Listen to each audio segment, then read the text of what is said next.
બેસો.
બ્રહ્મ કૃપા હિ કેવલમ આનંદ મંગલ ઓમ ઓમ ઓમ. પ્રસંગ થઈ ગયો બરાબર? થઈ ગયો વ્યવસ્થિત કમ્પ્લીટ. બેસો. બેસો. हाँ बराबर. बंद कर दीजिए. आपको इसको रखो, बाद में सबको देना. ओम.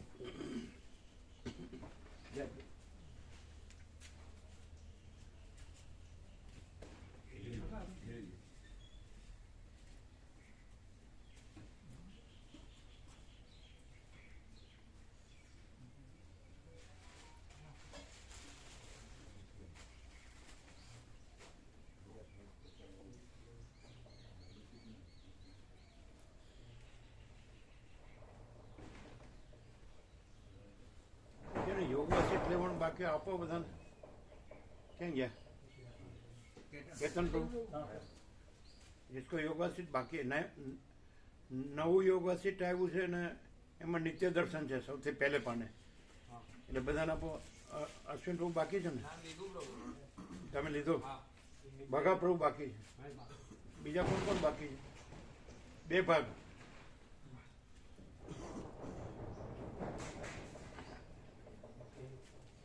પછી બીજો કોણ બાકી છે?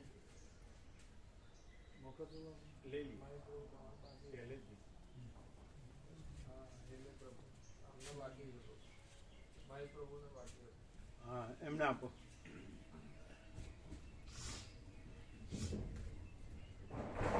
બીજા કોણ બાકી છે?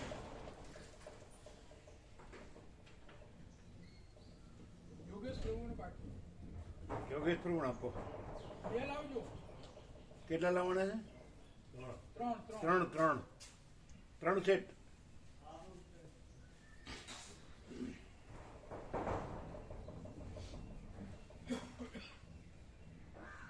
તમારો સેટ લઈએ તો મહેન્દ્ર પ્રભુ ત્યાં બાળવા રાખતા હશે ને?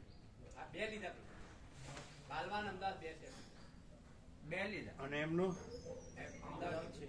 તમારે બાકી આવી ગયો એટલે ઘરે છે ને અમદાવાદ?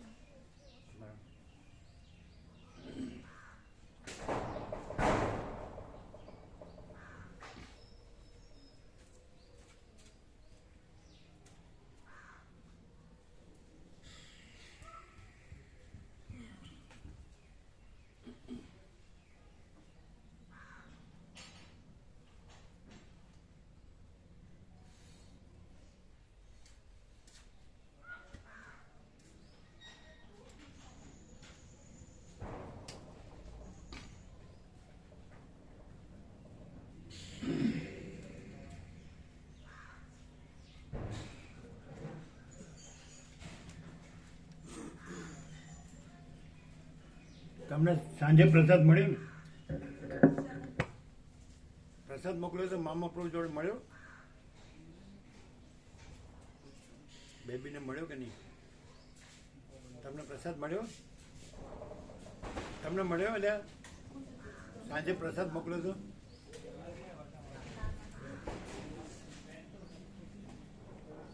એટલે બોલો, તમારે 5 જણનો છો. આનંદ પ્રભુ, કાકા પ્રભુ, હસમુખ પ્રભુ, જયંતિ પ્રભુ, તમારો. તો પછી ક્યાં લઈ ગયા એ?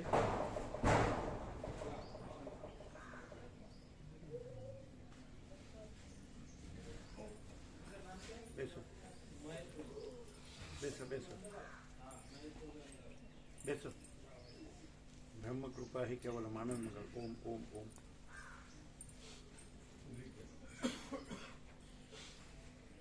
બેસો.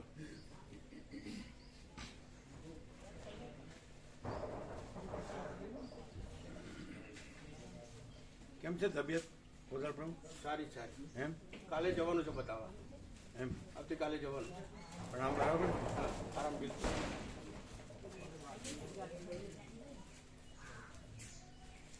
3 સેટ કોદર પ્રભુ આપજો જગ્યા. બેસો બેસાડો.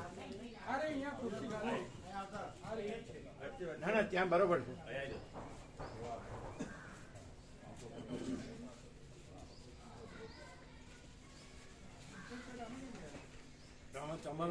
તમારો પાંચાળનો પ્રસાદ મોકલ્યો હતો કાલે સાંજે, પણ એ આવ્યા નહીં હોય.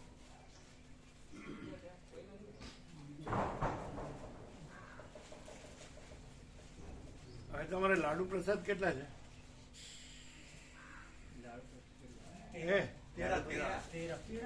તેરા. લાડુ પ્રસાદમાં જે બાકી હોય હાથ ઊંચા કરે.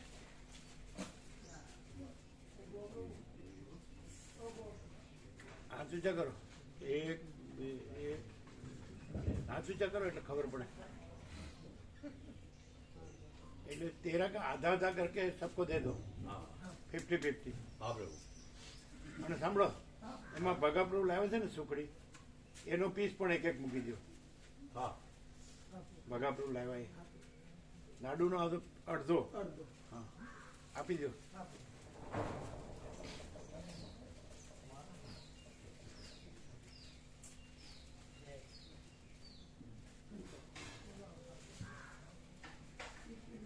ત્રણ સેટ આપ્યા.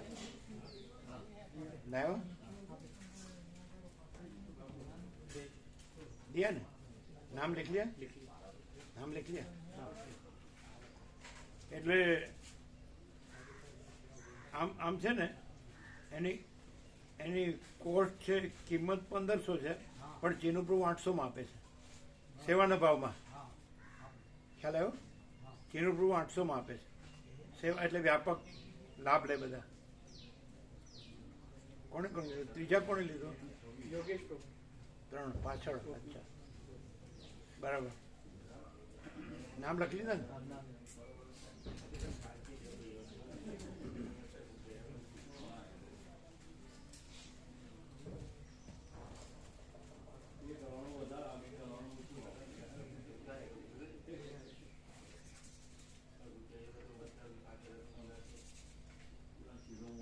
પછી પેલો બહુચરાજીનો પ્રસાદ આપી દીધો.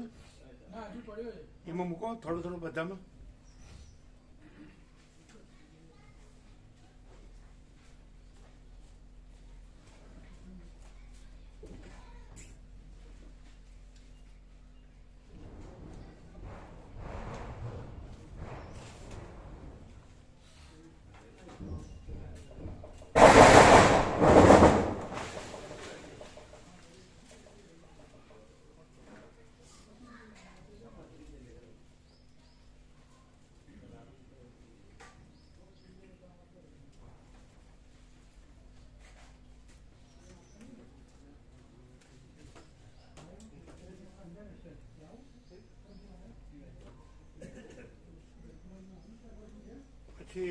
એના કોણ છે? ચિરાગ પ્રભુ. ચિરાગ પ્રભુ. એ ચિરાગ પ્રભુ. ચિરાગ प्रभु. प्रभु बोलो. नवा जो भगवान का व्यापक वार्षिक उत्सव का लिस्ट दो, जिसको बाकी है व्यापक वार्षिक उत्सव में भगा प्रभु ने बधान आपो.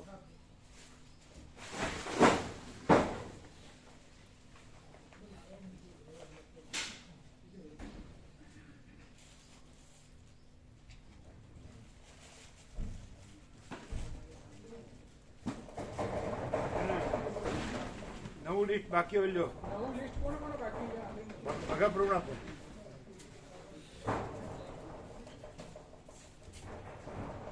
તમારી પાસે છે? તમારી પાસે છે? આપો આને આપો તમારી પાછળ.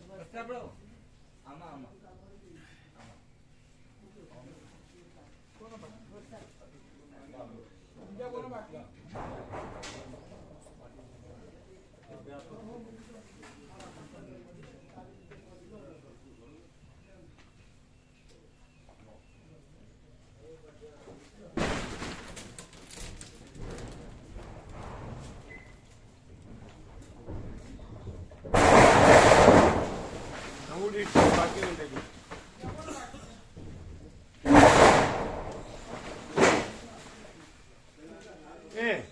કાલે લાડુ પ્રસાદ મોકલ્યો, આપ્યો નહીં આ લોકોને? ના પાડે છે આ બેબી, ના પાડે.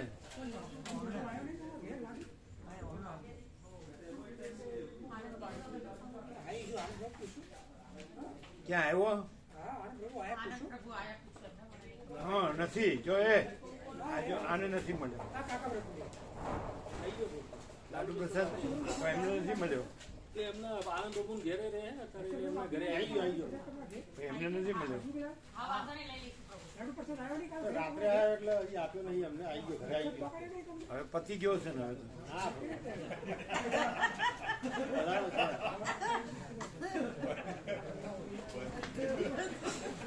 એ ક્યાં ગયા સુશીલ પ્રભુ? ભગા પ્રભુ ને અહીંના બધા વતન આપો ફૂલ, આખો સેટ બાકી છે. આખો સેટ આપો. હા પેલા સામે ખૂણામાં. તો આમને પ્રસાદ આવ્યો, તમારા હસમુખ પ્રભુ આવ્યો પ્રસાદ, લાડુ પ્રસાદ એને બાકી છે ને?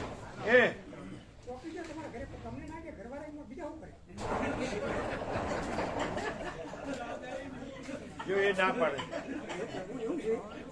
જે બેન ખરે ને વસંતી મારીને આપ્યો હોય એ લોકો અમને કીધું નહીં હોય, રાતે આપ્યો 10 વાગે આપણે હોઈ ગયા હોય એટલે કીધું ને હવે ઉઠી નહીં આવ્યા એટલે આપણે કીધું નહીં હોય ઘરમાં, આપણે આપી દો ઘરમાં. એ ઘરવાળા એમને નાખીને આપણો વાગશું.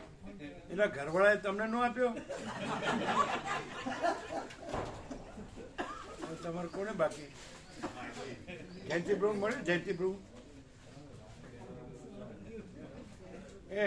જયંતિ પ્રભુ પૂછજો. જયંતિ પ્રભુ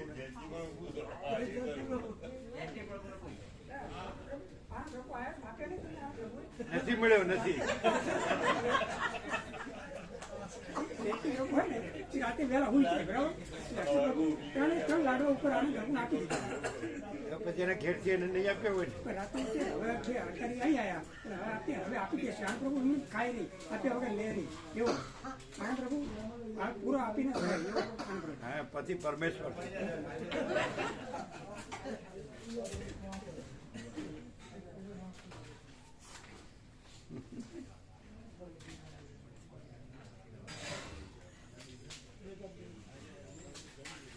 છેલ્લા વચન જેને બાકી હોય ને આપો.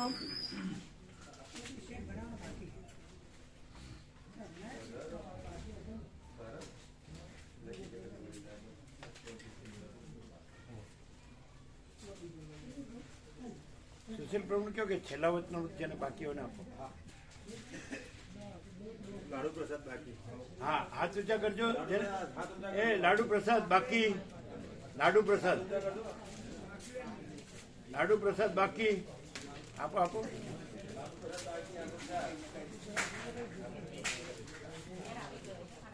આવી ગયો એને ઘરે આપ્યો. એને મળ્યો નથી પણ આપ્યો.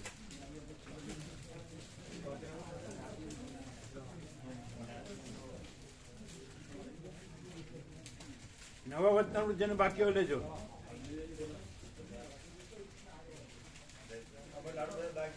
લાડુ પ્રસાદ બાકી હોય લેજો. જો અહીંયા પાછળ બાકી છે, આપો બધાને.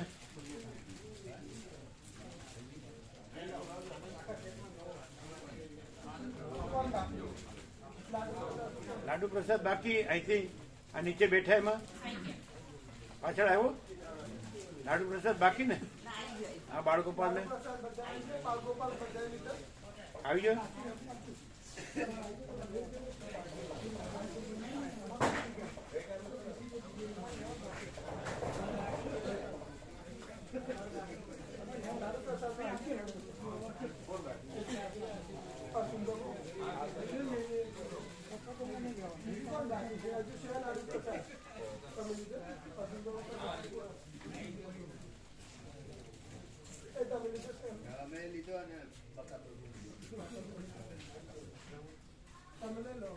હવે ઉભો રહ્યો.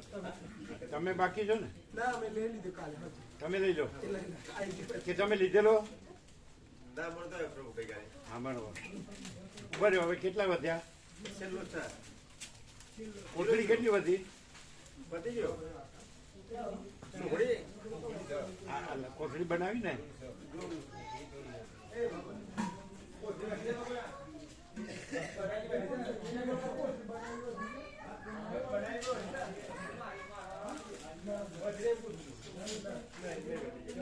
પ્રભુ આવી ગઈ બધા. 0-0 નૈવેદ્ય પ્રભુ. થઈ ગયું ને? એટલે બધાને પહોંચી ગયું ને? કોઈ બાકી? કોઈ બાકી નહીં. કચરિયા પ્રસાદ છે. કચરિયા. જે બાકી હોય ને આપો. ભણો. જેમને કોથળી આપી એમાં મૂકી દો. હા બરો.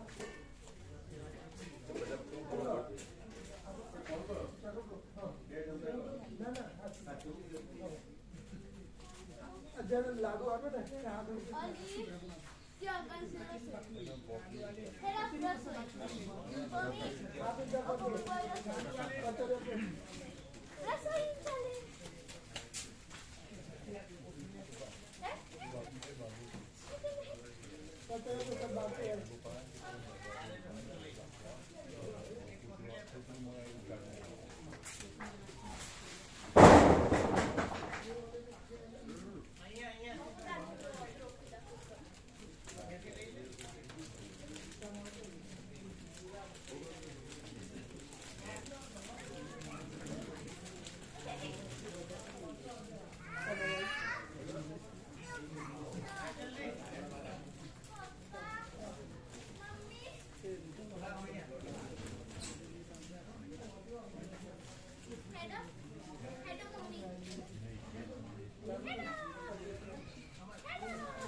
એ ભગા પ્રભુ આપ્યો કચરિયો?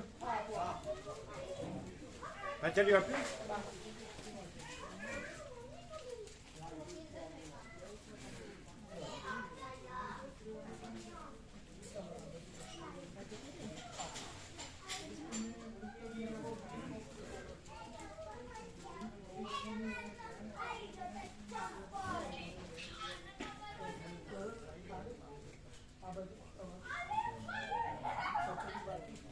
ભગા પ્રભુ આપ્યું?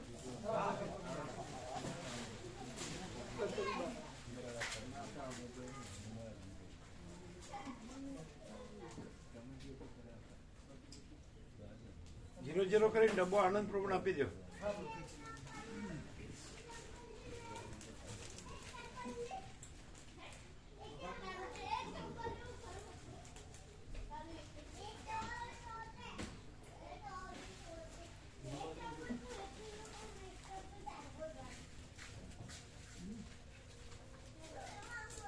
એ નિત્ય દર્શન આપ્યું ભગા પ્રભુને? બધાને આપવું હતું ને વ્યક્તિગત? કાંઈ વાંધો નહીં, ચાલો. હા, પેલું નિત્ય દર્શન અંદર છે ને, એમાં ભગવાન પ્રભુ બધું આવી જાય છે. બતાડજો બધાનો સાર. એટલું નિત્ય દર્શન કાઢીને બતાડો.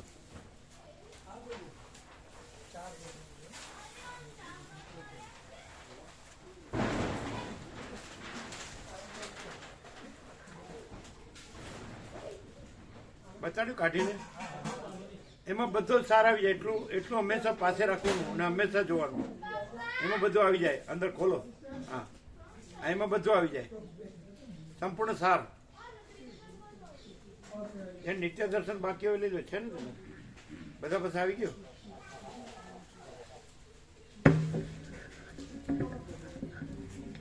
ઓમ ઓમ ઓમ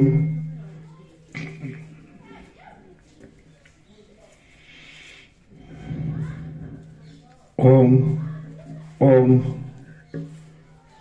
પરમ ચિદાકાશ,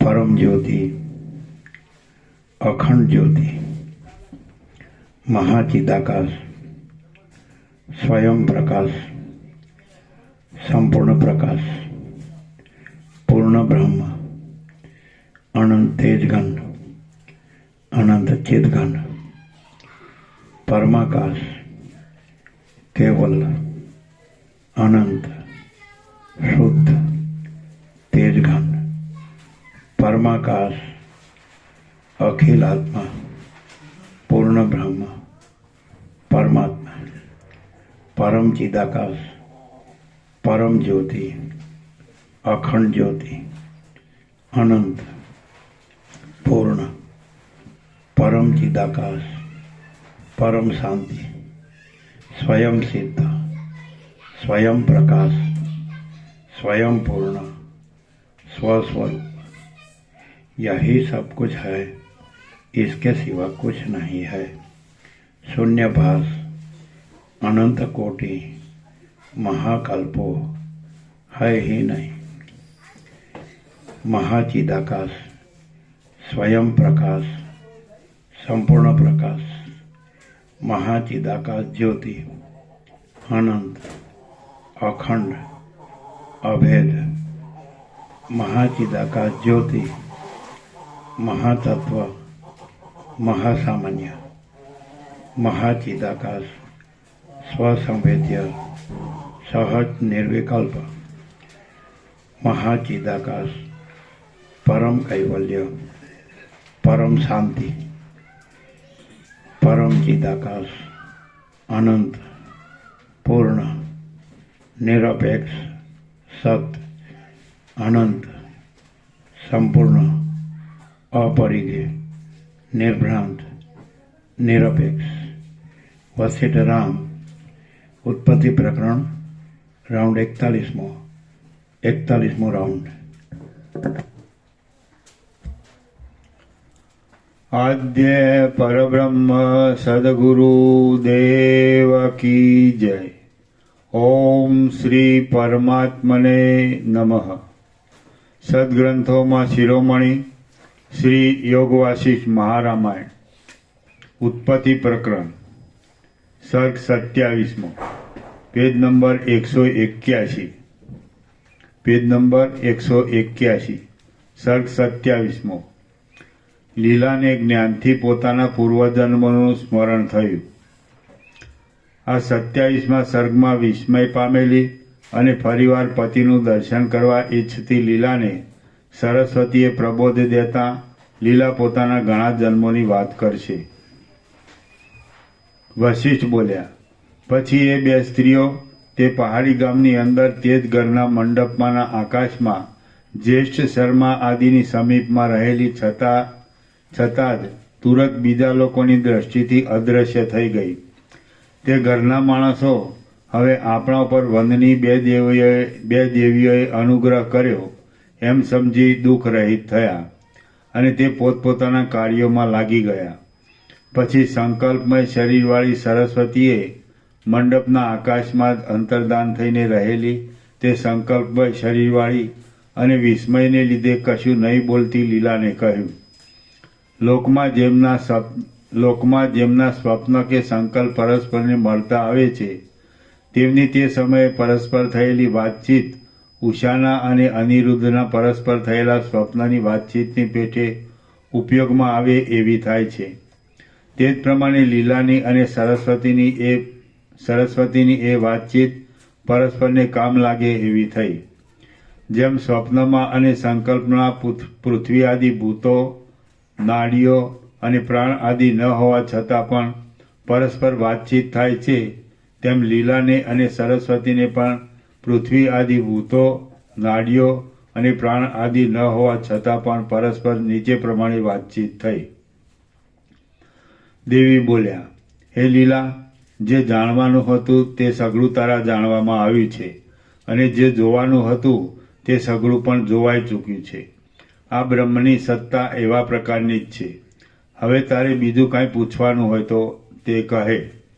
લીલા બોલી, મારા મરી ગયેલા પતિ પદ્મરાજાનો જીવ જે સ્થળમાં રાજ્ય કરે છે તે સ્થળમાં તે લોકોએ મને કેમ દીઠી નહીં અને અહીં મારા પુત્રે મને કેમ દીઠી? દેવી બોલ્યા, હે સુંદરી, હે પુત્રી, તે સમયે તને અભ્યાસ નહોતો, તેથી તારો દ્વૈતનો નિશ્ચય સંપૂર્ણ રીતે અસ્ત પામ્યો ન હતો। જે પોતે અદ્વૈતપણાને પ્રાપ્ત થયો નથી તેને સત્ય સંકલ્પ આદિ અદ્વૈતની ક્રિયાઓ પ્રાપ્ત નથી. જે માણસ તડકામાં ઊભો હોય તેને છાયાના શીતળપણાનો અનુભવ ક્યાંથી પ્રાપ્ત થાય? તે સમયે અભ્યાસ નહીં હોવાથી તને હું લીલા છું એવી ભાવના ટળી નહોતી. તેથી તારામાં સત્ય સંકલ્પપણું હતું નહીં. હે સુંદરી, હમણાં તું સત્ય સંકલ્પ થઈ છે. તેથી મારો પુત્ર મને દેખે એવો તારો સંકલ્પ સત્ય થયો. હવે તું તે પતિની પાસે જઈશ તો તેની સાથે આગળની પેઠે તારો વ્યવહાર પ્રવૃત્ત થશે. લીલા બોલી, આ ઘરના જ આકાશમાં મારો પતિ વશિષ્ઠ બ્રાહ્મણ હતો. એ મરણ પામીને અહિત પદ્મરાજા થયો હતો. આ આકાશમાં જ બીજી પૃથ્વી ઉપર તેના સંસારની રાજધાની છે અને તે રાજધાનીમાં હું તેની રાણી હતી. અહીં અંતઃપુરમાં તે મારો પતિ પદ્મરાજા મરી ગયો અને મરી જઈને પાછો આ અંતઃપુરના આકાશમાં જ પૃથ્વી ઉપર તે નગરમાં અનેક પ્રકારના દેશોનો સ્વામી એવો વિદુરથ રાજા થયો છે. એ પ્રમાણે બ્રહ્મ ચૈતન્યનો સઘળો વિવર્ત ક્ષણ માત્રમાં આ આકાશમાં થયો છે. હું ધારું છું કે જેમ ડાબલામાં સરસવના સમૂહો રહે છે તેમ આ ઘરના આકાશમાં જ સઘળા બ્રહ્માંડો રહ્યા છે. એ મારા પતિનો દેશ અહીં અત્યંત સમીપમાં જ હશે એમ હું ધારું છું. તો અહીં કોઈ ખૂણામાં રહેલા એ દેશને હું જોઈ શકું તેમ કરો. દેવી બોલ્યા, હે પુત્રી, હે પુત્રની અરુંધતી, તારા અનેક જન્મોમાં સેંકડો પતિઓ થઈ ગયા છે. તેમાં 3 તો હમણાં જ થઈ ગયા છે. તારા હમણાંના પણ પતિઓમાં વશિષ્ઠ બ્રાહ્મણ ભસ્મ થઈ ગયો છે. પદ્મરાજા અંતઃપુરમાં સબ થઈને પુષ્પમાં પડ્યો છે અને ત્રીજો હમણાં આ સંસાર મંડળમાં રાજ્ય કરે છે. એ રાજા સંસારરૂપી મહાસમુદ્રમાં પડીને ભમ્યા કરે છે. એ ભોગોરૂપી કલ્લોલોમાં ગૂંચવાઈને વિક્ષેપ પામેલો છે. મેલી બુદ્ધિવાળો થઈ ગયો છે. સંસારરૂપી સમુદ્રમાં કાચબા રૂપ થયો છે અને દેહાભિમાનથી સ્વરૂપને ભૂલી ગયો છે. તે વિચિત્ર પ્રકારના રાજકાર્યોને વ્યગ્રતાપૂર્વક કરી જાય છે તો પણ દેહાભિમાનને લીધે સૂઈ ગયો છે અને સંસારરૂપી ભ્રાંતિમાં ચેતતો નથી. તે હું ઈશ્વર છું, ભોગી છું, સિદ્ધ છું, બળવાન છું અને સુખી છું એવી રીતની દૂર અભિમાનરૂપી અનર્થકારી દોરીથી બંધાઈને પરવશ થઈ ગયો છે. હવે હે સુંદરી, તને હું કયા પતિની પાસે લઈ જાઉં તે તું મને કહે. જેમ વાયુ સુગંધરે એક વનમાંથી બીજા વનમાં લઈ જાય છે તેમ હું તને તું જ્યાં કહે ત્યાં અહીંથી લઈ જાઉં. હે પુત્રી, એ સંસાર બીજો છે, બ્રહ્માંડરૂપી મંડળ પણ બીજું છે અને ત્યાં થતી વ્યવહારની પરંપરાઓ પણ બીજી જ છે. જો કે ચૈતન્ય દ્રષ્ટિથી એ સઘળા સંસાર મંડળો અહીં પડખામાં જ છે, તો પણ લૌકિક દ્રષ્ટિથી તેઓ વચ્ચે કરોડો યોજનનું અંતર છે. એ સંસાર મંડળોમાં કરોડો મેરુ અને મંદરાચલ પર્વતો રહ્યા છે. તેમનું સ્વરૂપ વાસ્તવિક રીતે તો આ ચિદાકાશ માત્ર જ છે એમ જાણી લે. જેમ સૂર્યની પ્રભામાં અનેક તૃષ્ણેઓ સ્ફુરે છે તેમ મહાચૈતન્યના પરમાણુમાં અનેક બ્રહ્માંડો અવિચ્છિન્ન રીતે સ્ફુરે છે. જો કે બ્રહ્માંડો, દ્વીપ અને સમુદ્ર આદિ પ્રબળ આડંબરોથી ભરપૂર છે તો પણ વિચારરૂપી તુલામાં ચઢાવી જોતાં તેઓ વડના બીજ જેવડા પણ થઈ શકતા નથી. જેમ અનેક જાતના રત્નોનો નિર્મળ પ્રકાશ ભ્રાંતિથી આકાશમાં કોઈ વન જેવો પ્રતીત થાય છે તેમ પૃથ્વી આદિ ભૂતો વિનાનું ચૈતન્ય જ અવિદ્યા સંબંધી દ્રઢ વાસનાને લીધે જગતરૂપે પ્રતીત થયું છે. જે પરમ ચૈતન્ય છે તે પોતાનામાં જ આ જગત આદિ રૂપે સ્ફુરે છે. કારણ કે પૃથ્વી આદિ કોઈ પણ વસ્તુઓ સૃષ્ટિના આરંભમાં મુદ્દલ ઉત્પન્ન થઈ નથી. જેમ તળાવમાં તરંગો થઈને વળી પાછા ફરી થાય છે તેમ ચૈતન્યમાં વિચિત્ર આકારવાળા દિવસ આદિ કાળના વિભાગો તથા બ્રહ્માંડ આદિ દેશો નાશ પામીને વળી પાછા ફરી થયા કરે છે. લીલા બોલી, હે જગદંબા, તમે કહો છો તેમ જ છે. મને હમણાં એ બધું સાંભળે છે. મારો આ જન્મ તામસ કે સાત્વિક નથી, પણ રાજસ છે. હું આ કલ્પના આરંભમાં બ્રહ્માથી અવતરી છું. ત્યારથી અનેક યોનિઓમાં મારા 800 જન્મ થઈ ગયા છે. તે બધાનું મને અત્યારે સ્પષ્ટ સ્મરણ થયું છે. હું પૂર્વે કોઈ સંસાર મંડળમાં વિદ્યાધરની વારંગના હતી ને જેમ ભમરી કમળમાં ફરે છે તેમ વિદ્યાધરના લોકમાં ફરતી હતી. પછી હું દુષ્ટ વાસનાઓથી મલિન થઈને કોઈ સંસાર મંડળમાં મનુષ્યની સ્ત્રી થઈ હતી. તે પછી હું બીજા સંસાર મંડળમાં નાગરાજની કામિની થઈ હતી. તે પછી હું કદમ, કુંદ, લીંબુ તથા કરંજના વનમાં રહેનારી શ્યામ શરીરવાળી અને પાંદડાના વસ્ત્રો પહેરનારી બિલ્ડી થઈ હતી. એ જન્મમાં હું વનની વાસનાને લીધે કર્મને જાણતી નહોતી. એ જન્મમાં હું વનની વાસનાને લીધે ધર્મને જાણતી નહોતી અને ઉદ્ધતપણાથી વર્તતી હતી. તેથી તે જન્મ પછી મને પાંદડારૂપી હાથવાળી અને પુષ્પોરૂપી નેત્રવાળી લતાનો અવતાર આવ્યો હતો. હું તે જન્મમાં એક પવિત્ર આશ્રમની લતા તરીકે અવતરી હતી. હું ત્યાં એક મુનિના સંબંધથી પવિત્ર થઈ હતી. પછી હું દાવાનળથી બળી ગઈ હતી અને ત્યાં જ રહેનારા એ મહામુનિની દીકરી થઈ હતી.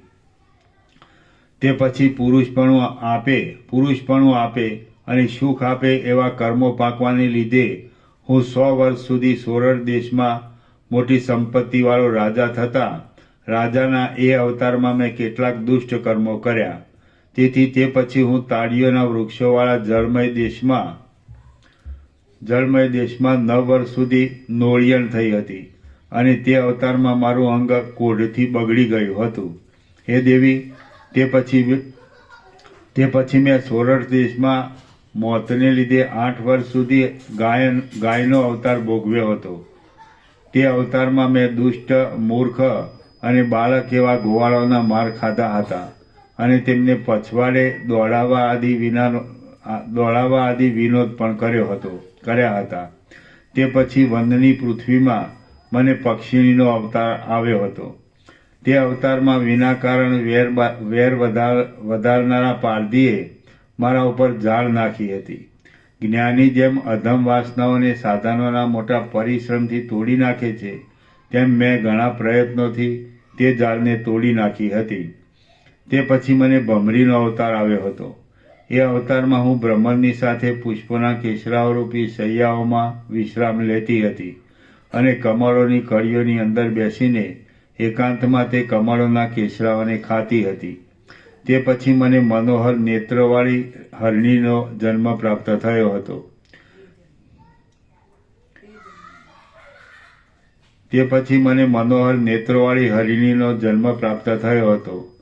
તે જન્મમાં મારા મર્મસ્થળોમાં પારધીઓના બાણ વાગવાથી મારે ઊંચા શિખરોવાળા વનોના રમણીય પ્રદેશોમાં ભટકવું પડ્યું હતું. તે પછી મને માછલીનો અવતાર આવ્યો હતો. એ અવતારમાં હું સમુદ્રના મોજાઓથી તણાતા દિશા ભૂલી ગઈ હતી અને મચ્છીમાર લોકની પાસે પહોંચી ગઈ હતી. ત્યાં મચ્છીમાર લોકોએ મારા મોઢા ઉપર લાકડીનો ઘા કર્યો, પણ દૈવયોગે તે લાકડી પાણીમાં રહેલા એક કાચબાની પીઠના હાડકામાં વાગી અને વ્યર્થ ગઈ. આ મેં જોયું હતું. પછી મારો બિલ્ડીનો અવતાર આવ્યો હતો. તે અવતારમાં મેં ચરમણવતી નામની નદીના કાંઠે મધુર સ્વરથી ગીતો ગાયા હતા અને રતિ ક્રીડાને અંતે નારિયેળીના રસનું મદ્ય પીધું હતું. તે પછી મને સારસ પક્ષીનો અવતાર આવ્યો હતો. એ અવતારમાં પ્રેમ ભરેલી ભમરીની પેઠે નિશ્ચળ રહીને સત્કાર આદિ મધુર સ્વર કરતા યથેષ્ટ સુરતો ખોલીને મેં મને આધીન થયેલા સારસને સારી રીતે તૃપ્ત કર્યો હતો. તે પછી અન્ય અવતારમાં હું યૌવનને લીધે ચપળ મુખવાળી અને ચપળ નેત્રવાળી જન્મી હતી. તે અવતારમાં તાળીઓ તથા તમાલોની નિકુંજોમાં મેં મદ ભરેલા કટાક્ષોથી ઉત્પન્ન થયેલા કામદેવના વિકારોપૂર્વક કાંતનું અવલોકન કર્યું હતું. તે પછી મને સ્વર્ગમાં અપ્સરાનો અવતાર આવ્યો હતો. જેમ કમલિની પોતાના સુંદર અંગોથી ભમરાઓને જટ રાજી કરે છે, તેમ મેં એ અવતારમાં સુવર્ણના રસના સમૂહની પેઠે શોભતા મારા અંગ પંજરોથી દેવતાઓને જટ રાજી કર્યા હતા.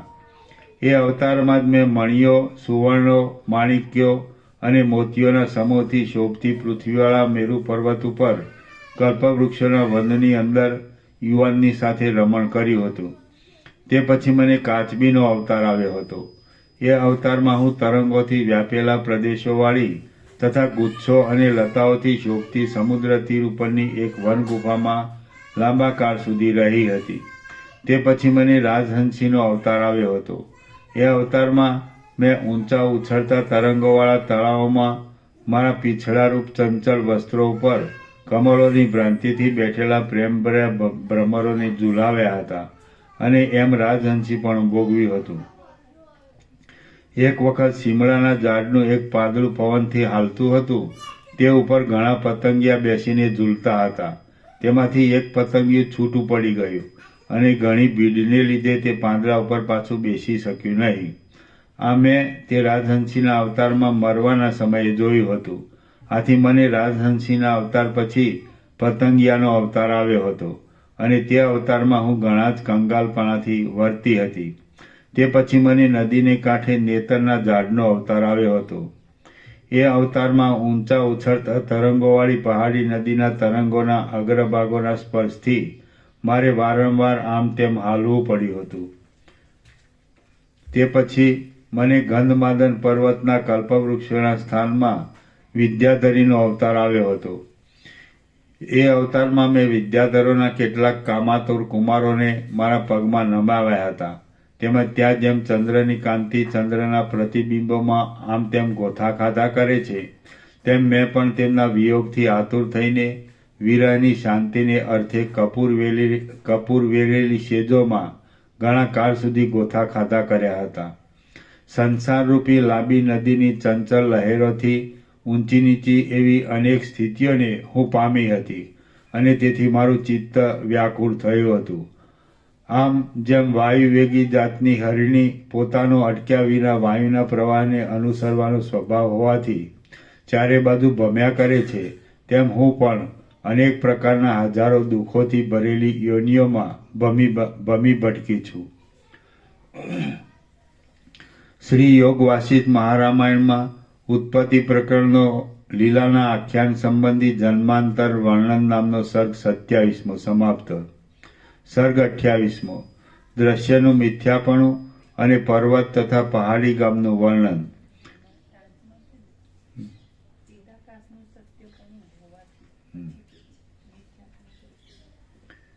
આ 28મા સર્ગમાં ચિદાકાશનું સત્યપણું હોવાથી દ્રશ્ય પ્રપંચનું મિથ્યાપણું કહેવાશે અને તે પછી પર્વતનું તથા પહાડી ગામનું વિસ્તારથી વર્ણન કરવામાં આવશે.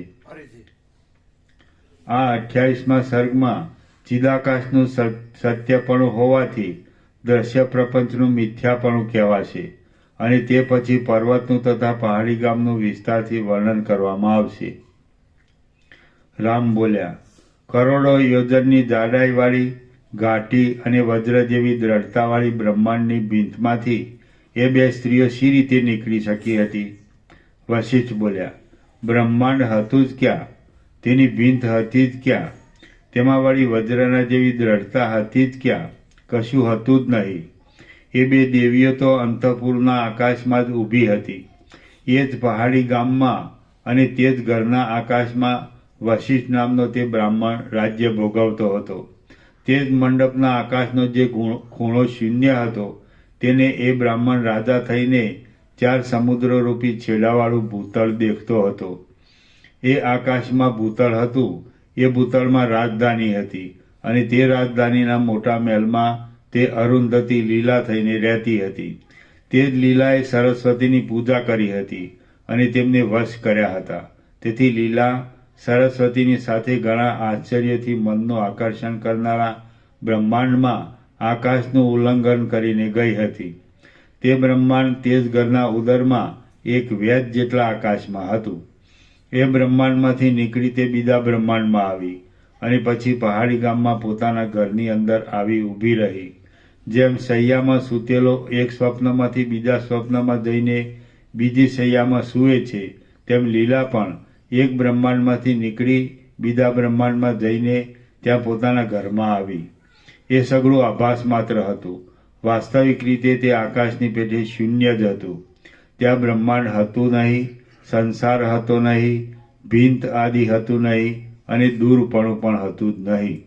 એ તો એનું વાસના માત્રથી ઉલ્લેખવાળું ચિત્ત જ તેવા મનોહર આકારોથી સ્ફૂરતું હતું. બાકી બ્રહ્માંડ ક્યાં છે અને સંસાર પણ ક્યાં છે? જેમ આકાશને જ હાલવા ચાલવાના યોગથી વાયુરૂપ કલ્પી લેવામાં આવે છે, તેમ આવરણ રહિત અને અંતરહિત ચિદાકાશને જ તેમણે પોતાના ચિત્તથી બ્રહ્માંડરૂપ કલ્પી લીધું હતું. ચિદાકાશ સર્વકાળમાં અને સર્વ દેશમાં શાંત છે તથા ઉત્પત્તિથી રહિત છે. તે પોતે જ ચૈતન્યપણાને લીધે પોતાના સ્વરૂપને વિશે જગતરૂપે ભાસે છે. જે મનુષ્ય એના તત્વને સમજે છે તેને એ જગત આકાશથી પણ વધારે સત્ય જેવું લાગે છે. જે મનુષ્ય એના તત્વને સમજે છે તેને એ જગત આકાશથી પણ વધારે શૂન્ય જેવું લાગે છે, અને જે મનુષ્ય તત્વને જાણતો નથી તેને જગત વજ્ર જેવું તથા પહાડ જેવું લાગે છે. જે મનુષ્ય એના તત્વને સમજે છે તેને એ જગત આકાશથી પણ વધારે શૂન્ય જેવું લાગે છે, અને જે મનુષ્ય તત્વને જાણતો નથી તેને જગત વજ્ર જેવું તથા પહાડ જેવું લાગે છે. જેમ સ્વપ્નમાં ઘરની અંદર નગર અવિદ્યમાન છતાં પણ સ્પષ્ટ રીતે પ્રતીત થાય છે, તેમ ચૈતન્યમાં જગત અવિદ્યમાન છતાં પણ સ્પષ્ટ રીતે પ્રતીત થાય છે. જેમ નિર્જળ દેશમાં જળ મિથ્યા છતાં પણ સાચા જેવું પ્રતીત થાય છે, અને જેમ સુવર્ણમાં કંકણપણું મિથ્યા છતાં પણ સાચા જેવું પ્રતીત થાય છે, તેમ ચૈતન્યમાં દ્રશ્યપણું મિથ્યા છતાં પણ સાચા જેવું પ્રતીત થાય છે. પછી હે રામ, એ પ્રમાણે પરસ્પર વાતો કરતી એ લલિત આકારવાળી લલનાઓ સુમનોહર ડગો ભરતી ઘરમાંથી બહાર નીકળી ગામના લોકોથી અદ્રશ્ય રહીને તે બંને મોઢા આગળના પર્વતને જોવા લાગી. તે પર્વત ગગનની ગુફાને ચૂમતો હતો અને જાણે સૂર્યના મંડળને અડતો હતો. એ પર્વતમાં અનેક વર્ણોવાળા સઘળા વિચિત્ર વનો પ્રફુલ્લિત થઈ રહ્યા હતા, અને અનેક ઝરણાઓના નાદની સાથે વનના પક્ષીઓ શબ્દ કરી રહ્યા હતા. વિચિત્ર મંજરીઓના સમૂહો વડે ત્યાંના વાદળાઓનું મંડળ પિંગળપણું લાગતું હતું. તે વાદળા બહુ સુંદર દેખાતા હતા, અને ત્યાં સ્વચ્છ ગુચ્છની લતાઓના અગ્રભાગો આગળ સારસ પક્ષીઓ વિશ્રામ લેતા હતા. નેતરના વૃક્ષોના પ્રબળ વિસ્તારથી ત્યાં સઘળી નદીઓના કિનારાઓ ઢંકાઈ ગયા હતા, અને પવન શિલાઓના ખાડાઓમાં ઉગવાને લીધે વૃક્ષોને નહીં પહોંચી અને પવન શિલાઓના ખાડાઓમાં ઉગવાને લીધે વૃક્ષોને નહીં પહોંચી શકેલી લતાઓને કંપાયમાન કરતો હતો. જાણે આકાશરૂપી ભંડારની ભીંતો હોય એવા વાદળા ત્યાં અગ્રભાગમાં પુષ્પવાળા વૃક્ષોથી ઢંકાઈ ગયા હતા. શિખરો ઉપરથી પડતા નદીઓના લાંબા પ્રવાહો ત્યાં મોતીની માળાઓની પેઠે શોભતા હતા. વૃક્ષોના અનેક વનોને કંપાવનારો વાયુ નદીઓના કિનારાઓને ઘેરી લેતો હતો, અને ત્યાં અનેક વનોથી ભરપૂર થયેલા પ્રાંત ભાગોની છાયાઓથી નિરંતર શીતળતા રહેતી હતી. પછી એ બે લલનાઓએ પર્વતમાં રહેલું તે સઘળું પહાડી ગામ જોયું. તે ગામ જાણે આકાશમાંથી પડેલા સ્વર્ગનો કકડો હોય એવું શોભતું હતું. એ ગામમાં પાણીની અનેક પરનાળો ગાજી રહી હતી. તેના ઘરો આગળના તળાવો જળથી ભરપૂર હતા, અને પોતાને રમવાના જળવાળા ખાડાઓમાં પક્ષીઓ કિલકિલાટ કરતા હતા. સઘળી કુંજો ચાલ્યા જતા ગાયોના ધણોથી હુંકારોથી ગાજી રહી હતી. કુંજોમાં ગુચ્છોના સમૂહવાળા વૃક્ષો ઉગ્યા હતા, અને સઘળા ઘાટા લીલા ઘાસવાળા વનો છાયાથી હરિયાળા હતા. વૃક્ષોની ઘટાને લીધે વનોની અંદર સૂર્યના કિરણોનો પ્રવેશ માંડ થતો હતો. છીપરોથી અને ઝાકળથી ધૂસરપણું લાગતું હતું, અને વૃક્ષોની શિખાઓમાં લાંબા મંજરીઓના સમૂહો જટાઓની પેઠે લટકતા હતા. શિલાઓના છિદ્રોમાં ધોધના પાણી પછડાવાથી મોતી જેવા બિંદુઓ ઉડતા હતા અને તેથી એ જલદોધો મંદરાચરથી વલોવાતા ક્ષીરસાગરના જળનું સ્મરણ આપતા હતા. ફળોના અને પુષ્પોના મોટા ભારથી નમી રહેલા આંગણાના વૃક્ષો જાણે પુષ્પો આદિ પૂજાની સામગ્રી લાવીને ઘરના સેવક લોકોની પાસે ઊભા હોય એવા લાગતા હતા. ઉછળતા તરંગોને લીધે ઘોઘાટ કરાવતા પવનો રસ ભરેલા વૃક્ષોને કંપાવી રહ્યા હતા અને તે વૃક્ષો પુષ્પોની વૃષ્ટિઓથી તે પ્રદેશોને ઘેરી લેતા હતા. ત્યાં મનુષ્ય આદિનો કોઈ ભય નહોતો, છતાં પણ સતત રીતે શિલાઓના સમૂહો ઉપરથી પડતા જળના ટીપાઓના શબ્દોથી પક્ષીઓ ભય પામતા હતા અને છાના છાના ધીમા ધીમા શબ્દ કરતા હતા.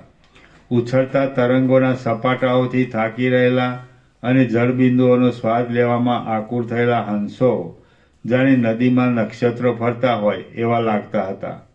જેમને શિરામણ પચી ગયું હોય એવા બાળકો ઊંચા તાળોમાં બેઠેલા કાગડા તથા મીંદડા આદિ જોઈ રખેને તેઓ ઝડપ મારશે એવી શંકાને લીધે પોતાના આમિક્ષા એટલે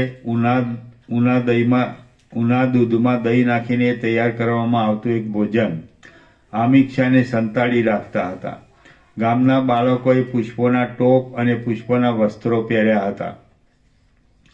ખજૂરી, લીમડા અને લીંબુઓના વનની સમીપમાં શીતળતા જામી રહી હતી.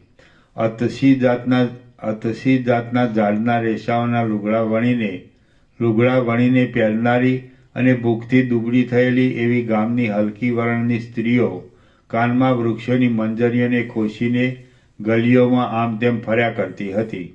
નદીના તરંગોના પરસ્પર અથડાવાના શબ્દથી લોકોની વાતો સાંભળવાનું પણ વસમું પડતું હતું. અનઆવડતને લીધે કામથી ડર્યા રહેતા કેટલાક આળસુ લોકો એકાંત સ્થળોમાં બેસવા ઈચ્છતા હતા.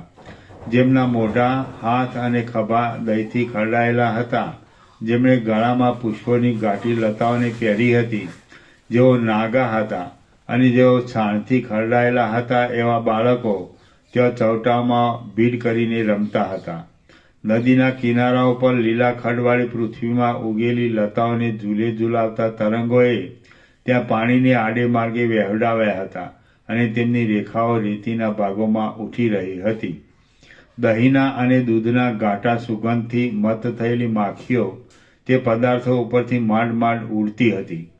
મા બાપને અધીન અને પોતાના ધાર્યા પ્રમાણે ખાવા લેવાનો કજિયો કરતા બાળકો આંસુ પાડી રોઈ રોઈને થાકી જતા હતા. છાણથી ખરડાયેલી ચૂડીઓવાળી કેટલીક સ્ત્રીઓ બીજી તેવી સ્ત્રીઓની સાથે વઢવાડ કરતી હતી. વઢવાડથી ત્રાસ પામેલી અને પોતાના છૂટી ગયેલા ચોટલાને સંભાળવામાં વ્યગ્ર થયેલી તે સ્ત્રીઓને જોઈને ગામના લોકો હસતા હતા. અનઆદિકને લેવા સારું પર્વતના શિખરો ઉપરથી ઉડીને આવતા કાગડાઓને સારા માણસો પુષ્પોથી કે પાંદડાઓથી બીવડાવીને દૂર કરતા હતા. ઘરોના દ્વારોમાં અને ગલીઓની છીંડીઓમાં ચોર આદિ લોકો પેશે નહીં એટલા માટે તીક્ષ્ણ કાંટાવાળા હાથલા પાથરી રાખવામાં આવ્યા હતા. ઘરોના પડખાઓની ખાડોમાં ઉગેલી કુંજો પ્રફુલ્લિત થઈ હતી અને તેમાંથી ઘૂંટી સુધી પગ ખૂંચી જાય એટલા ફૂલો આંગણામાં નિત્ય પડતા હતા. આસપાસના જંગલોમાં ચમરીઓ અને મૃગોના સમૂહો ખડ ચરતા હતા અને ચણોઠીઓની નિકુંજોમાં ઉગેલા લીલા ખડોમાં મૃગોના બચ્ચાઓ સૂઈ રહ્યા હતા. અત્યંત ઊંઘી ગયેલા વાસરડા પોતાનો એક કાન હલાવીને માખીઓને ઉડાડતા હતા. દહીંથી ખરડાયેલા ગોવાળના ગલેફા ઉપર માખીઓ બેસ્યા કરતી હતી. સઘળા ઘરોમાં મધપુડાઓમાંથી માખીઓને દૂર કરીને મધનો સંચય કરવામાં આવતો હતો. પ્રફુલ્લિત આસોપાલવના ઉપવનોમાં લાખથી રંગેલા કાષ્ઠોના વિહારગૃહો શોભી રહ્યા હતા. બિંદુઓને વરસાવતા પવનથી નિરંતર ભીના રહેવાથી સઘળા વૃક્ષો પ્રફુલ્લિત સ્થિતિમાં દેખાતા હતા. ઘરો ઉપરના સઘળા છાજના ખડો ઉપર કદમની કળીઓ પડી હતી, તેથી જાણે તે ખડો તે કળીઓમાં પરોવાઈ ગયો હોય એમ લાગતું હતું. આડી આવતી લતાઓને કાપી નાખવાને લીધે અત્યંત પ્રફુલ્લિત થયેલા કેવડાઓના સમૂહોથી ચારે બાજુ ધવલતા વ્યાપી રહી હતી. પોતાનામાં પાણી વહ્યા જતા હતા, તેથી ત્યાં પરનારોનો ગુર શબ્દ થઈ રહ્યો હતો. મહેલોમાં પેસી ગયેલા વાદળા ગોખરૂપી ગુફાઓમાંથી પાછા નીકળતા હતા. જળપૂર્ણ તળાવમાં ઉગેલા કમળો પૂનમના ચંદ્રોની પેઠે શોભતા હતા. લીલા ખડવાળી નિર્મળ ભૂમિઓ વૃક્ષોની ઘાટી છાયાથી શીતળ રહેતી હતી. લીલા ખડની ટોચ ઉપર લાગેલા પાણીના ટીપાઓમાં રાત્રે તારાઓના પ્રતિબિંબ પડતા હતા. નિરંતર પડતા પુષ્પોના શીતળ મકરંદની વૃષ્ટિથી સઘળા ઘરો ઉજળા જ રહેતા હતા. વૃક્ષોમાં વિચિત્ર મંજરીઓની, પુષ્પોની, પલ્લવોની અને ઉત્તમ ફળોની ઘણી સંપત્તિ હતી. કેટલીક સુવાસીની સ્ત્રીઓ ઘરની દેવડીની અંદર આવેલા વાદળાઓમાં સૂઈ રહી હતી. ઘરો ઉપર બેસતા વાદળાઓની વીજળીઓથી ઘરોની અંદર દીવાઓ કરવાની આવશ્યકતા રહેતી નહોતી. ગુફાઓમાંથી નીકળતા પવનના ભૂંભૂ શબ્દોથી મંડપોમાં મોટો ગુમકાર મચી રહ્યો હતો. ચકોર અને હારીત વગેરે પક્ષીઓ તેમજ હરણી વગેરે પશુઓના ચલનથી મંદિરો અત્યંત રમણીય થઈ રહ્યા હતા. પ્રફુલ્લિત થયેલા પુષ્પોમાંથી નીકળતા ઘાટા સુગંધથી સંયુક્ત થયેલા અને મંદ રીતે આવવા લાગેલા પવનોને લીધે ઘર આગળના વૃક્ષોના પાંદડા હાલતા હતા. કેટલીક લલનાઓ, લાવો અને મેનાદી પક્ષીઓને બોલવાનું શીખવવામાં લાગી ગઈ હતી. ત્યાં ચક્રવાક, કોયલ અને કાળી ડોકવાળા કાગડાઓનો કોલાહલ વ્યાપી રહ્યો હતો. સાલ, તાડ, તમાલ અને કમળોના નીલ ફળોની પંક્તિઓ ચારે બાજુ જોવામાં આવતી હતી. લતાઓએ કંકણની જેમ સારી રીતે વીંટાઈને વૃક્ષોને શોભાવ્યા હતા. એ પર્વતના સ્થાનકો ચપળ પલ્લવોવાળી લતાઓથી ઘેરાયેલા હતા અને પ્રફુલ્લિત થયેલા કદલ, કેળના પોટા અને શિલિંદ્ર, બિલાડીના ટોપ આદિ પુષ્પોથી મહેક થતા હતા. તેમાં તાળીઓના અને તમાલોના ડોલી રહેલા પાંદડાવાળા મંડપો હતા અને બગીચાઓના પ્રફુલ્લિત પુષ્પોવાળા વૃક્ષોથી તે સ્થાનકો શીતળતાવાળા હતા. તેઓમાં રહેલા ગાયોના ધણો પાણીમાંથી ઉતરતા આકુળ થઈને હુંભા શબ્દ કરતા હતા. નીલતાવાળા ધાન્યની અને પુષ્પોના સ્થળોની ત્યાં ભારે શોભા જામી રહી હતી. નદીઓના વેગ કિનારાઓ પર ઉગેલા વૃક્ષોના સમૂહથી ઢંકાઈ ગયા હતા અને ગાઢી રીતે પ્રફુલ્લિત થયેલી લતાઓના અગ્રો ચંદરવા જેવા થઈ રહ્યા હતા. ઉપવનોમાં ડોલરોના મકરંદનો સુગંધ ફેલાઈ રહ્યો હતો અને સુગંધથી મદાંધ થયેલા ભમરોએ કમળને ઢાંકી દીધા હતા. કમળોની પંક્તિના પરાગથી આકાશનો ભાગ રાતો થઈ રહ્યો હતો. આમ એ સ્થાનકોએ પોતાની શોભાથી ઇન્દ્રના સ્થાનકોની શોભાને પણ હટાવી દીધી હતી. વેગથી ચાલતી પહાડની નદીઓની ગુગવાટી સંભળાતી હતી. ડોલર જેવા ધોળા વાદળાની કાંતિથી ચોમેર જળા થઈ રહ્યું હતું. મહેલો ઉપર લતાઓના મંડપો પ્રફુલ્લિતપણાથી શોભી રહ્યા હતા. વિનોદમાં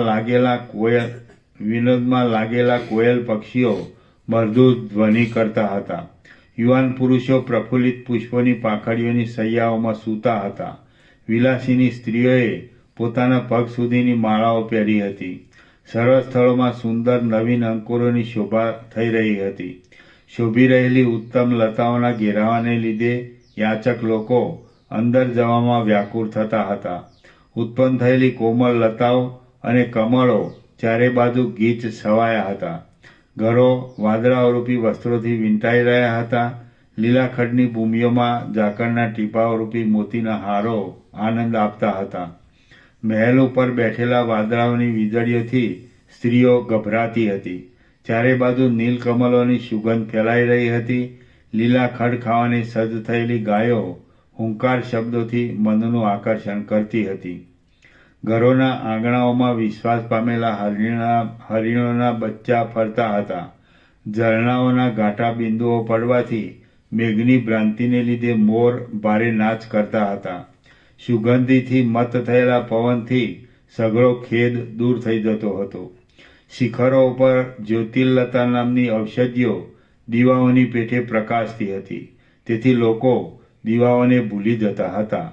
પક્ષીઓના અનેક માળાઓમાં પક્ષીઓ કોલાહલ મચાવી રહ્યા હતા. ચારે બાજુ ઝરણાઓના કોલાહલથી માણસોની પરસ્પરની વાતો બરાબર રીતે સંભળાતી ન હતી અને મોતીના સમૂહ જેવા ઝરણાઓના ટીપાં પડવાથી સઘળા વૃક્ષો, લતાઓ, ખડો અને પલ્લવો શીતળ થઈ ગયા હતા. નિરંતર ઉઘડેલા પુષ્પોથી પ્રકાશી રહેલા એ ગિરિમંદરોની અવર્ણનીય શોભાને કોણ વર્ણવી શકે એમ છે? શ્રી યોગવાસિષ્ઠ મહારામાયણમાં ઉત્પત્તિ પ્રકરણનો લીલાના આખ્યાન સંબંધી ગિરિગ્રામ વર્ણન નામનો સર્ગ 28મો સમાપ્ત. સર્ગ 29મો લીલાને પૂર્વ ચરિત્રનું સ્મરણ અને પુનઃ આકાશગમન. આ 29મા સર્ગમાં લીલાને પૂર્વ ચરિત્રનું સ્મરણ પ્રાપ્ત થવાની અને પાછું અનેક લોકથી શોભતા આકાશમાં લીલાએ તથા સરસ્વતીએ ગમન કર્યાની આ કથા કહેવાશે. વશિષ્ઠ બોલ્યા, જેમ શાંતિ આદિ સાધનોથી સંપન્ન અને આત્માને જાણનાર પુરુષને વિશે ભોગની લક્ષ્મી તથા મોક્ષની લક્ષ્મી એ બંને વિચરે, તેમ અંદર શીતળતાથી ભરેલા તે પહાડી ગામને વિશે એ બે દેવીઓ વિચરવા લાગી. એટલા કાળ સુધી અભ્યાસ રહેવાને લીધે લીલાનો દેહ શુદ્ધ જ્ઞાનમય થઈ ગયો અને તેને તે ગામમાં ત્રણેય કાળનું નિર્મળ સ્મરણ પ્રાપ્ત થયું. એ સ્મરણ પ્રાપ્ત થવાથી એને પ્રયત્ન વિના પૂર્વના જન્મ મરણ ઇત્યાદિ સઘળી સંસારની ગતિઓનું ભાન થયું. લીલા બોલી, હે દેવી, તમારી કૃપાથી આ દેશનું દર્શન થતાં મને પૂર્વજન્મની સઘળી ક્રિયાઓનું અને તે પહેલાંના જન્મોની ક્રિયાઓનું પણ સંપૂર્ણ સ્મરણ થયું છે. પૂર્વજન્મમાં અહીં હું વૃદ્ધ, કૃશ અને ઉજ્જવલ એવી એક બ્રાહ્મણી હતી. મારા શરીરની સર્વ નસો ઉપર ઉપસી આવી હતી.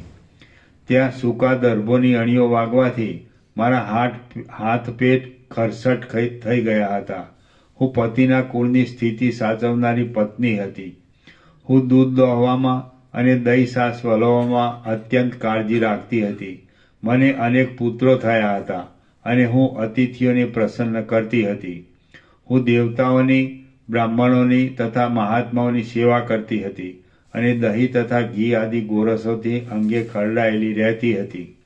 હું તવા, તપેલા તથા કળશ આદિ વાસણોને તથા ઘરના બીજા સાધનોને માંજ્યા કરતી હતી.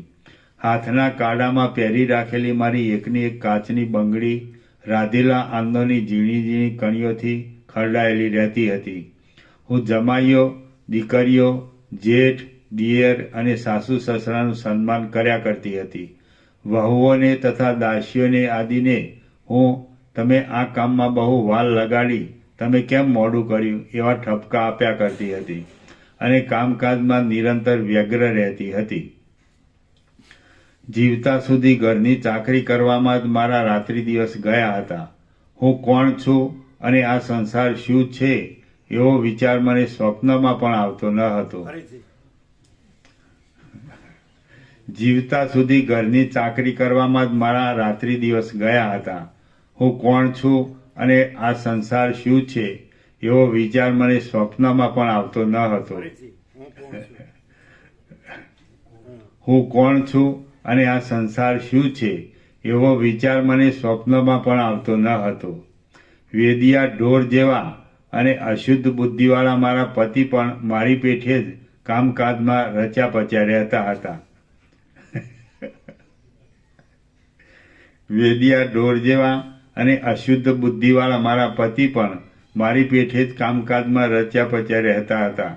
મારું મન સમિધ, શાક, છાણ અને બળતણનો સંચય કરવામાં બહુ કાળજીથી લાગી રહેતું હતું. હું મારા દેખાઈ રહેલી નસોવાળા દુબળા શરીરને ચોળાયેલા ધાબળાથી જ વીંટી રાખતી હતી.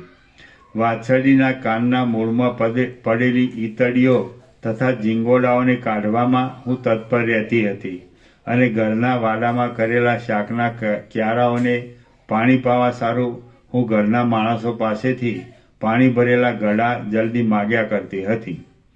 જળાશયોના કિનારાઓમાં ઉગેલા લીલા ખડોને હું પોતાના હાથથી લાવીને વાછરડીને તૃપ્ત કરતી હતી. વારંવાર હું ઘરના બારણા આગળ હું ઘરના બારણા આગળ છાણ માટીથી લીંપતી હતી અને તેમાં ગુલાલ આદિ રંગની વેલોની રચના કરતી હતી. ઘરના માણસોને નીતિ શીખવવા સારું હું જરા નરમાશથી વઢ્યા કરતી હતી. જેમ સમુદ્રની ભરતી મર્યાદાને છોડતી નથી, તેમ હું મારી મર્યાદાના નિયમને કદી છોડતી ન હતી. મારું શરીર જીરણ પાંદડા જેવું થઈ ગયું હતું. માથું હાલવાને લીધે જાણે હું હિંડોળે બેસીને ઝૂલતી હોઉં એવી લાગતી હતી. મારો બીજો કાન બહેરો થઈ ગયો હતો, એટલે એક કાને જ હું કામ ચલાવતી હતી. હું હાથમાં લાકડી ઝાલીને ફરતી હતી અને મારી જીવનવૃત્તિ જાણે ધોકેથી મારવા જેવી જરાવસ્થાથી બીતી હોય તેમ શિથિલ થઈ ગઈ હતી.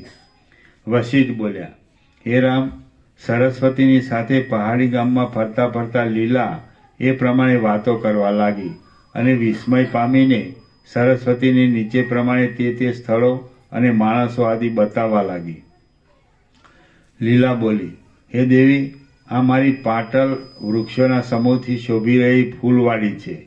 પ્રફુલ્લિત થયેલા લતા મંડપોવાળી આ મારી આસોપાલવની વાડી છે. આ મારો પાણીનો હોજ છે. એના કિનારા પરના ઝાડોમાં વાછરડાઓને થોડીક ગાંઠ દઈને હું બાંધી રાખતી હતી. મારી કર્ણિકા નામની વાસરડી છે અને એણે મારા વિયોગને લીધે ખાવાનું પણ છોડી દીધું છે. દુઃખને લીધે કામ કરવામાં અશક્ત થયેલી અને દૂરથી ખરડાઈ ગયેલી આ બિચારી મારી પાણી ભરનારી છે. આંસુથી ભીંજાયેલા નેત્રવાળી આ પાણી ભરનારી આજ 8 દિવસ થયા રોયા કરે છે. હે દેવી, હું અહીં જમતી હતી, અહીં વસતી હતી, અહીં બેસતી હતી, અહીં સૂતી હતી, અહીં પીતી હતી, અહીં દાન આપતી હતી અને અહીં ફળફળાદી લાવીને એકઠા કરતી હતી. આ જ્યેષ્ઠ શર્મા નામનો મારો દીકરો ઘરમાં રોયા કરે છે. આ મારી દૂધની ગાય જંગલમાં લીલાખડ ચરે છે. મેં હોળીમાં બાળવા માટે શરીરની પેઠે 5 છિદ્રોવાળું અને લુખી ખારી માટીથી ઉપરના ભાગમાં લીંપેલું છાણાનું આ જે મોઢવું કરી રાખ્યું છે તે તમે જુઓ. જાણે મેદ વાવીને ઉછેરેલી હોય એવી કડવી તુંબડીના વેલાઓથી ઘેરાયેલું અને જાણે નસોથી ઘેરાયેલું મારું જ બીજું શરીર હોય એવું આ મારું રસોડું છે તે તમે જુઓ. જેમણે બાજુબંધને ઠેકાણે રુદ્રાક્ષની માળાઓ બાંધી છે, જેઓ પૃથ્વીના પ્રત્યક્ષ બંધનરૂપ છે અને જેમની આંખો રોઈ રોઈને રાતી થઈ ગઈ છે, તે આ મારા બંધુઓ અગ્નિને અને બળતણને લાવે છે તે તમે જુઓ. આ નદીના તરંગો શિલાભર્યા અને જળથી ભરપૂર પ્રદેશમાં ગુચ્છોની પેઠે પછડાયા કરે છે અને કિનારાની લતાઓના પાંદડાઓને તેમના આકાર પણ ન દેખાય એ રીતે પોતાનામાં ડૂબાડી દે છે. તે આસપાસની લીલા ખડવાળી ભૂમિઓમાં ઉગેલી ઉત્તમ લતાઓને છાંટાઓથી ભરી દે છે અને શિલાઓરૂપી પાટિયા પછડાવાને લીધે ફીણવાળા તથા કમળની સુગંધવાળા બિંદુઓને ઉછાળ્યા કરે છે. તે ઉછળીને મધ્યાહનકાળના સૂર્યના કિરણોને પણ ઝાકળ જેવા કરી દે છે. જુઓ, આ નદીના કિનારાના વૃક્ષો પ્રફુલ્લિત પુષ્પોમાં ફરનારા ભમરાઓના નાદથી જાણે પોતે જ કોઈ ઉત્કંઠાથી શબ્દ કરતા હોય એવા લાગે છે. જુઓ, પાસે ઉગેલા ખાખરાઓના પ્રફુલ્લિત થયેલા કેસુડાઓના કાંતિની ઝાંખી પડવાથી તે જાણે પરવાળા હોય એવા લાગે છે અને નિરંતર પુષ્પોના સમૂહનો ઉલ્લાસ કર્યા કરે છે. હવે આ જુઓ, મારો ઘરનો માંડવો એ ગામની નદીથી વીંટાયેલો છે. એ નદી ભારે કોલાહલ કરનારી છે, પાણીની ચકરીઓથી મત થયેલી છે અને તેમાં તણાઈ આવતા અનેક ફળોને લેવા સારું ગામના બાળકો કૂદ્યા કરે છે. જળના ઉછળતા તરંગો પછડાવાથી એ ગૃહમંડપની શિલાઓ નિત્ય ધોવાયા કરે છે. ગાંઠા પાંદડાવાળા વૃક્ષોની ઘેરી છાયાથી એ મંડપ નિરંતર શીતળ રહે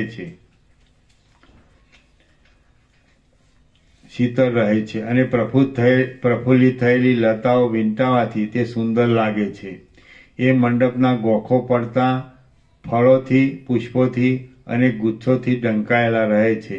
આ મંડપમાં મારો પતિ જીવરૂપી ક્રિયાઓથી રહિત છતાં પણ 4 સમુદ્રરૂપી કટી મેખલાવાળી પૃથ્વીનો અધિપતિ થઈને રહ્યો છે. હા, મારા મનમાં સ્મરણ છે કે આ મારા પતિએ હું તરત જ રાજા થાવ તો ઠીક એવી પ્રબળ વેગથી ઈચ્છા કરી હતી. હે પરમેશ્વરી, એ ઈચ્છાના પ્રબળ વેગને લીધે એ મારા પતિને 8 દિવસમાં જ લાંબા કાળની પ્રતીતિ આપનારું સમૃદ્ધિવાળું રાજ્ય મળ્યું છે. આ ઘરના આકાશમાં જ મારો પતિ રાજા થઈને રહ્યો છે. પરંતુ જેમ આકાશમાં રહેલો વાયુ દેખાતો નથી અને વાયુમાં રહેલી સુગંધ દેખાતી નથી, તેમ એ પ્રત્યક્ષ દેખાતો નથી. અહીં આ આકાશમાં જ અંગૂઠા જેટલા દૂર પ્રદેશમાં મારા એ પતિનું રાજનગર હોવું જોઈએ. એ નગર લૌકિક દ્રષ્ટિથી કરોડો યોજનને છેટે ધારવામાં આવે છે. હે ઈશ્વરી, આપણે બંને જે આકાશમાં છીએ તે જ આકાશમાં મારા એ પતિના હજારો પર્વતોવાળો વિસ્તીર્ણ રાજ્ય પ્રદેશ છે, પણ તે જોવામાં આવતો નથી. એ કોઈ મહામાયાનો પ્રભાવ છે. હે દેવી, હવે મને મારા પતિના નગરમાં જવાની ઈચ્છા થઈ છે, માટે ચાલો ત્યાં જઈએ. ઉદ્યોગી માણસને શું દૂર હોય? વશિષ્ઠ બોલ્યા. હે રામ, લીલાએ આ પ્રમાણે કહ્યું અને સરસ્વતીને પ્રણામ કરીને તે તુરત મંડપમાં દાખલ થઈ. ત્યાંથી તે સરસ્વતીની સાથે તે પક્ષીની પેઠે તલવાર જેવા શ્યામ વર્ણવાળા આકાશમાં ઉડી. તે આકાશ તોડી પાડેલા અંજનના ઢગલા જેવું લાગતું હતું. એક આકારવાળા નિશ્ચલ સમુદ્રના જેવું સુંદર હતું. નારાયણના શરીર જેવું હતું અને ભમરાની પીઠના જેવી નિર્મળ કાંતિવાળું હતું. મેઘના માર્ગને, વાયુના સ્કંધોના પ્રદેશને, સૂર્યના માર્ગને, ચંદ્રના માર્ગને, ધ્રુવના લોકને, સાધ્ય દેવતાઓના માર્ગને, સિદ્ધોના માર્ગને, સ્વર્ગલોકને, બ્રહ્મલોકને, વૈકુંઠ લોકને, જગતના માતા પિતારૂપ શિવ પાર્વતીના લોકને, શિવના સદેહ ભક્તોના લોકોને તથા દેહ રહિત થઈને રહેનારા ભક્તોના લોકોને પણ મૂકી દઈને એ બે સ્ત્રીઓ દૂર કરતાં પણ ઘણું ગઈ. બહુ દૂર જઈને લીલા પોતાના અપરિચ્છિન્ન સ્વરૂપને કાંઈક ભૂલી ગઈ અને તે પાછું વળીને ઉલ્લંઘન કરાયેલા આકાશ પ્રદેશને જોવા લાગી. તો તેની નીચે ચંદ્ર, સૂર્ય કે તારાદી કાંઈ પણ જોવામાં આવ્યું નહીં. ત્યાં તો કેવળ નિશ્ચળ, ગંભીર, દિશાઓના છિદ્રોને પૂરી દેનારું પ્રલયકાળના સમુદ્રના ગર્ભ જેવું અને શિલાના ગર્ભ જેવું ગાઢું અંધારું જ હતું. લીલા બોલી. હે દેવી, આપણી નીચે સૂર્યાદિનું તેજ હતું તે ક્યાં ગયું? અહીં શિલાના ગર્ભ જેવું દ્રઢ અને મુઠ્ઠીમાં પકડી શકાય એવું આ જાડું અંધારું ક્યાંથી આવ્યું તે તમે મને કહો. દેવી બોલ્યા. હે પુત્રી, તું આકાશના આ દૂર દૂરના પ્રદેશમાં આવી છે, એટલે અહીં સૂર્યાદિના તેજ દેખાય જ નહીં. જેમ બહુ ઊંડી અંધારી ખાડમાં નીચે રહેલું પતંગિયું ઉપર દૂર ઉભેલા મનુષ્યના જોવામાં આવતું નથી, તેમ નીચે રહેલો તે સૂર્ય અહીંથી આપણા જોવામાં આવતો નથી. લીલા બોલી. અહોહો, આપણે આ દૂરાથી દૂર પ્રદેશમાં આવ્યા છીએ, એટલે નીચે રહેલો તે સૂર્ય પરમાણુની પેઠે જરા પણ દેખાતો નથી. હે માં, હવે પછીનો માર્ગ કેટલો છે, કેવો છે અને ત્યાં શી રીતે પહોંચાશે? હે દેવી, તે તમે મને કહો. સરસ્વતી બોલ્યા. આ પ્રદેશ પછી આગળ જતા બ્રહ્માંડનું ઉપલું પડ તારા જોવામાં આવશે. તે પડની રજની કણીઓમાંથી સૂર્ય, ચંદ્ર વગેરે ઉત્પન્ન થયા છે. વશિષ્ઠ બોલ્યા. હે રામ, આવી રીતે જેમ બે ભમરીઓ પર્વતની ઘટામંડળવાળી ભીંતને પ્રાપ્ત થાય, તેમ પરસ્પર વાતો કરતી એ બે સ્ત્રીઓ બ્રહ્માંડના ઉપલા પડને પ્રાપ્ત થઈ. જેમ પોલાણમાંથી અનાયાસે નીકળી જવાય છે, તેમ એ બે સ્ત્રીઓ તે બ્રહ્માંડના પડમાંથી અનાયાસે બહાર નીકળી ગઈ. જે વસ્તુમાં સાચાપણું સમજાયું હોય છે તે વસ્તુ વજ્ર કરતાં પણ અધિક દ્રઢ થઈ પડે છે, પણ જે વસ્તુ મિથ્યા સમજાઈને બાધિત થઈ હોય છે એ વસ્તુ કાંઈ પણ દ્રઢ લાગતી નથી. હવે આવરણ રહિત જે વસ્તુમાં સાચાપણું સમજાયું હોય છે તે વસ્તુ વજ્ર કરતાં પણ અધિક દ્રઢ થઈ પડે છે, પણ જે વસ્તુ મિથ્યા સમજાઈને બાધિત થઈ હોય છે એ વસ્તુ કાંઈ પણ દ્રઢ લાગતી નથી. હવે આવરણ રહિત વિજ્ઞાનને પામેલી લીલાએ તે પછી બ્રહ્માંડના પારમાં અત્યંત પ્રકાશતા અને ચારે બાજુ ફરતા વ્યાપેલા જળ આદિ આવરણો દીઠા. ત્યાં બ્રહ્માંડથી 10 ગણું પાણી હતું અને તે અખરોટના ફળની છાલની પેઠે બ્રહ્માંડને ફરતું વીંટાઈને રહેલું હતું. પાણી પછી તેથી 10 ગણું અગ્નિનું આવરણ હતું, અને એ અગ્નિ પછી તેથી 10 ગણું વાયુનું આવરણ હતું. વાયુ પછી તેથી 10 ગણું આકાશનું આવરણ હતું, અને એ આકાશ પછી તો શુદ્ધ ચિદાકાશ જ હતું. એ આકાશ પછી તો અને એ આકાશ પછી તો શુદ્ધ ચિદાકાશ જ હતું. એ સર્વોત્તમ અને પરમ શુદ્ધ ચિદાકાશમાં મધ્યની, આદિની અને અંતની કોઈ પણ કલ્પનાઓ વાંજણીના પુત્રની વાતોની પેઠે ઉદય પામતી જ નથી. ફરીથી એ સર્વોત્તમ અને પરમ શુદ્ધ ચિદાકાશમાં મધ્યની, આદિની અને અંતની કોઈ પણ કલ્પનાઓ વાંજણીના પુત્રની વાતોની પેઠે ઉદય પામતી જ નથી. એ ચિદાકાશરૂપ પદ કેવળ છે, વ્યાપક છે, શાંત છે, અનાદિ છે અને ભ્રમરહિત છે. ફરીથી એ ચિદાકાશરૂપ પદ કેવળ છે, વ્યાપક છે, શાંત છે, અનાદિ છે અને ભ્રમરહિત છે.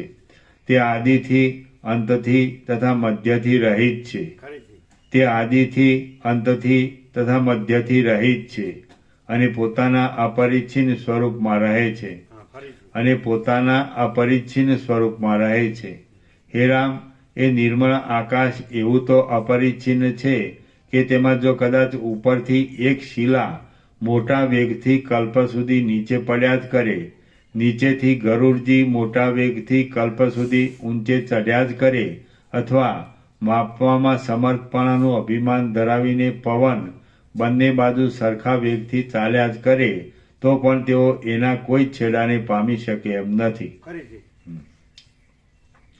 હે રામ, એ નિર્મળ આકાશ એવું તો અપરિચ્છિન્ન છે કે તેમાં જો કદાચ ઉપરથી એક શિલા મોટા વેગથી કલ્પ સુધી નીચે પડ્યા જ કરે, નીચેથી ગરુડજી મોટા વેગથી કલ્પ સુધી ઊંચે ચડ્યા જ કરે, અથવા માપવામાં સમર્થપણાનું અભિમાન ધરાવીને પવન બંને બાજુ સરખા વેગથી ચાલ્યા જ કરે, તો પણ તેઓ એના કોઈ છેડાને પામી શકે એમ નથી. શ્રી યોગ વાસિષ્ઠ મહારામાયણમાં ઉત્પત્તિ પ્રકરણનો લીલાના આખ્યાન સંબંધી પરમાકાશ વર્ણન નામનો સર્ગ 29મો સમાપ્ત. હવે 7:35 શરૂ કર્યું છે એટલે 8:35 તો થવા દો. જો આ તો બસ આમાં મુક કરે.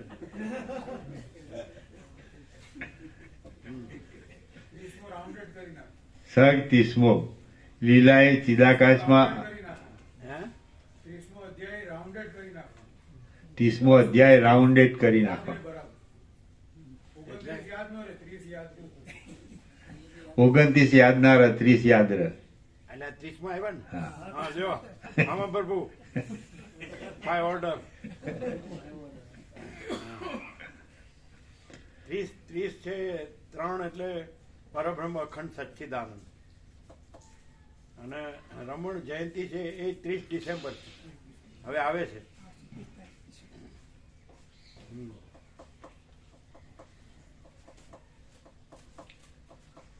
સર્ગ 30મો. લીલાએ ચિદાકાશમાં અનંત કોટી બ્રહ્માંડો દીઠા. આ 30મા સર્ગમાં લીલાએ ચિદાકાશમાં રજની કણિયોની પેઠે રહેલા તેવા અને તેવા અનંત કોટી બ્રહ્માંડો જોયાની કથા કહેવાશે. વશિષ્ઠ બોલ્યા, ત્યાં પૃથ્વી, જળ, તેજ, વાયુ અને આકાશના આવરણો હતા, અને એ આવરણો એક એકથી 10 ગણા અધિક હતા. લીલાએ તે સઘળાનું ક્ષણ માત્રમાં ઉલ્લંઘન કર્યું, અને તેણે પ્રમાણ વગરનું પરમ આકાશ દીઠું. તે પરમાકાશમાં તેણે આ બ્રહ્માંડ જેવા બીજા પણ અનંત બ્રહ્માંડો જોયા. જેમ જાળીઓમાં પડેલા તડકામાં કરોડો તૃષ્ણેણુઓ જોવામાં આવે છે, તેમ અધિષ્ઠાન ચૈતન્યથી સ્ફુરિત થયેલા તેવા જ આવરણોવાળા કરોડો સર્ગો તે આકાશમાં તેના જોવામાં આવ્યા. ચિદાકાશરૂપ સમુદ્રમાં અવિદ્યારૂપ જળ હતા, અને ચૈતન્યના દ્રવીભાવને લીધે તેમાં સર્ગોરૂપી અસંખ્ય પરપોટાઓ ઉઠ્યા હતા. ત્યાં તે જીવોની વાસનાઓ અનુસાર કેટલાક બ્રહ્માંડો નીચે ઉતરતા આવતા હતા, કેટલાક બ્રહ્માંડો ઉપર ચડતા જતા હતા, કેટલાક બ્રહ્માંડો આડા જતા હતા, અને કેટલાક બ્રહ્માંડો સ્થિર થઈને રહ્યા હતા. જે જીવોની વાસના જે બ્રહ્માંડમાં જેવા પ્રકારથી ઉદય પામી હતી, તે જીવોના તે બ્રહ્માંડોનું તેવા પ્રકારનું રૂપ ઉદય પામ્યું હતું. વાસ્તવિક વિચાર કરતા બ્રહ્માંડોમાં કોઈ ઊંચું નથી, કોઈ નીચું નથી અને કોઈનું જવું આવવું પણ થતું નથી. સર્વના અધિષ્ઠાનભૂત કોઈ અખંડિત વસ્તુ તો બીજી જ છે અને તેની સત્તાથી જ સઘળા બ્રહ્માંડો સત્તા પામ્યા છે. જેમ બાળકને અનેક સંકલ્પો ઉત્પન્ન થાય છે અને ઉત્પન્ન થઈને વળી શાંત પણ થઈ જાય છે, તેમ અવિદ્યાથી ઉઠતા સંકલ્પોને લીધે પરમ ચૈતન્ય તે બ્રહ્માંડો રૂપે પ્રતીત થાય છે અને પ્રકટ થઈને વળી પાછા તે બ્રહ્માંડો રૂપે શાંત પણ થઈ જાય છે. રામ બોલ્યા, હે મહારાજ, જ્યારે અધિષ્ઠાનમાં કોઈ નીચા, ઊંચા કે આડા વિભાગો નથી, ત્યારે તેમાં કલ્પનાથી પ્રકટ થયેલા બ્રહ્માંડોમાં નીચા, ઊંચા અને આડા વિભાગો કેમ થવા સંભવે? કારણ કે અધ્યસ્થ પદાર્થો અધિષ્ઠાનની દિશાઓના ભાગોમાં જ રહે છે, એવા પ્રકારનો નિયમ છે. વશિષ્ઠ બોલ્યા, જેમ અંધારાથી દૂષિત થયેલી આંખવાળાને આકાશમાં ઝીણા મોવાળાના જેવા ચકરડા પ્રતીત થાય છે, તેમ અજ્ઞાનથી દૂષિત થયેલાઓને અંત વગરના મહાચૈતન્યમાં આવરણવાળા બ્રહ્માંડો પ્રતીત થાય છે. કૌંસમાં, આ રીતે જેમ આકાશમાં ગોળપણું નહીં છતાં પણ ચકરડાઓમાં ગોળપણું પ્રતીત થાય છે, તેમ મહાચૈતન્યમાં દિશાઓનો વિભાગ નહીં છતાં બ્રહ્માંડોમાં દિશાઓનો વિભાગ પ્રતીત થાય છે. આ બ્રહ્માંડમાં સર્વ પદાર્થો ઈશ્વર ઈચ્છાથી આમ તેમ દોડ્યા કરે છે.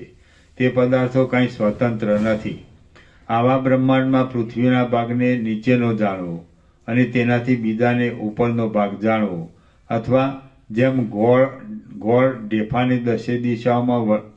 ગોળના ડેફાને દશે દિશાઓમાં વળગેલી કીડીઓના પગ ડેફાને જ અડેલા હોય છે અને તે કીડીઓની પીઠ ઉપર આકાશ જ હોય છે, તેમ બ્રહ્માંડોમાં ચાલ્યા જતા સર્વે લોકોના પગ પૃથ્વીના ભાગોને જ અડેલા રહે છે અને તે લોકોને માથે આકાશ જ રહે છે.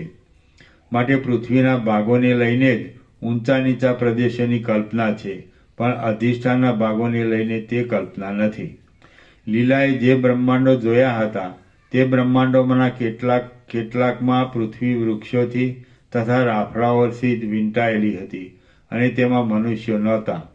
તેમનું નિર્મળ આકાશ દેવતાઓથી કિંવા પુરુષોથી તથા દૈત્યોથી વીંટાયેલું હતું. જેમ અખરોટનું ફળ છાલની સાથે જ ઉત્પન્ન થાય છે, તેમ ગામો, નગરો અને પર્વતો સહિત બ્રહ્માંડ પણ કલ્પના માત્રથી આવરણોની સાથે જ ઉત્પન્ન થયું છે. જેમ વિંધ્યાચલના વનના અમુક પ્રદેશમાં અનેક હાથીઓ જોવામાં આવે છે, તેમ પરમ ચૈતન્યમાં બ્રહ્માંડો રૂપી અનંત ત્રશ્રેણુઓ જોવામાં આવે છે. સઘળું દ્રશ્ય બ્રહ્મમાં જ રહ્યું છે, તે બ્રહ્મથી જ પ્રગટ થાય છે અને બ્રહ્મમાં જ લય પામે છે. સઘળું દ્રશ્ય બ્રહ્મમાં જ રહ્યું છે, સઘળું દ્રશ્ય બ્રહ્મમાં જ રહ્યું છે, તે બ્રહ્મથી જ પ્રગટ થાય છે અને બ્રહ્મમાં જ લય પામે છે. આ રીતે સર્વ દિશામાં સઘળા કાળોમાં અને સઘળી વસ્તુઓમાં બ્રહ્મ જ છે. તો આ રીતે સર્વ દિશામાં સઘળા કાળોમાં અને સઘળી વસ્તુઓમાં બ્રહ્મ જ છે. તો એ બ્રહ્મથી મોટો કયો પદાર્થ હોય? પરમ પ્રકાશમય અને શુદ્ધ બોધમય એ બ્રહ્મરૂપ સમુદ્રમાં બ્રહ્માંડો નામના તરંગો નિરંતર ઉત્પન્ન થઈને લીન થયા કરે છે.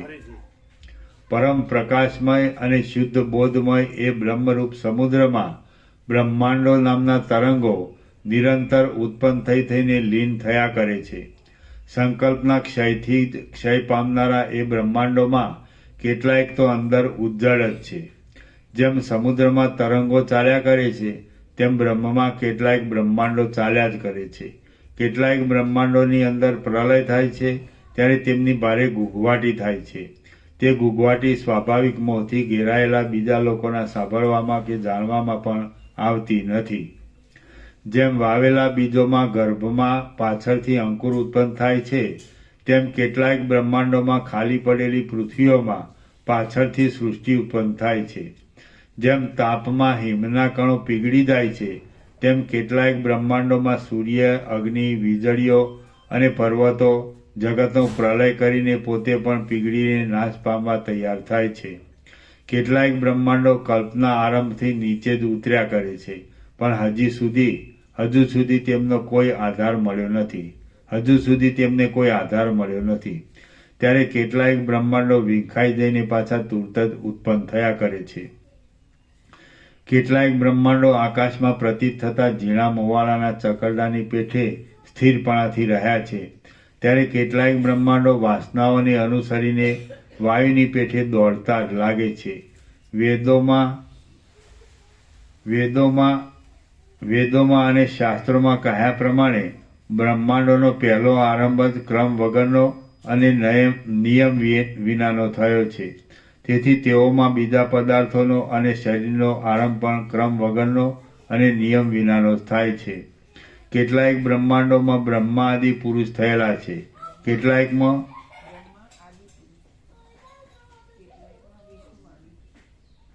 બ્રહ્મા નહીં, બ્રહ્મા જ હોય ને. આદિ એટલે મૂળ. હા, કેટલાક બ્રહ્માંડોમાં બ્રહ્મા આદિ પુરુષ થયેલા છે. કેટલાક વિષ્ણુ આદિ પુરુષ થયેલા છે. કેટલાકમાં બીજાઓ આદિ પુરુષ થયેલા છે અને કેટલાક બ્રહ્માંડો આદિ પુરુષ વિનાના જ છે. કેટલાક બ્રહ્માંડો વિચિત્ર આદિ પુરુષોવાળા છે. કેટલાક બ્રહ્માંડો પશુ પક્ષીઓથી જ ભરેલા છે અને કેટલાક મહાસમુદ્રથી જ ભરેલા છે અને કેટલાક ઉત્પન્ન જ થયા નથી. કેટલાક શિલાના ગર્ભની પેઠે ગાંઠા જ છે. કેટલાક કીડાઓથી જ ભરેલા છે. કેટલાક દેવતાઓથી ભરેલા છે અને કેટલાક મનુષ્યથી જ ભરેલા છે. કેટલાક બ્રહ્માંડો સર્વદા ગાંઠા અંધકારથી જ ભરેલા છે અને તેઓમાં અંધકારને મળતા સ્વભાવવાળા પ્રાણીઓનો વ્યવહાર ચાલ્યા કરે છે. કેટલાક બ્રહ્માંડો સર્વદા પ્રકાશથી જ ભરેલા છે અને તેમાં પ્રકાશને મળતા સ્વભાવવાળા પ્રાણીઓનો વ્યવહાર ચાલ્યા કરે છે. કેટલાક બ્રહ્માંડો ઉંબરાના ફળોની પેઠે મગતરાથી ભરપૂર છે. કેટલાક બ્રહ્માંડો અંદર ઉજ્જળ જ છે અને કેટલાક બ્રહ્માંડો સ્પંદ રહિત પ્રાણીઓવાળા જ છે. બીજા બ્રહ્માંડો તો વળી એવી સૃષ્ટિઓથી ભરપૂર છે કે તે સૃષ્ટિઓ આકાશના મોટા પર્વતની પેઠે યોગીઓની કલ્પનામાં પણ આવતી નથી. એમની વચ્ચે જે પરસ્પરના અંતરરૂપ મોટું આકાશ છે તે તો અત્યંત પથરાયેલું છે.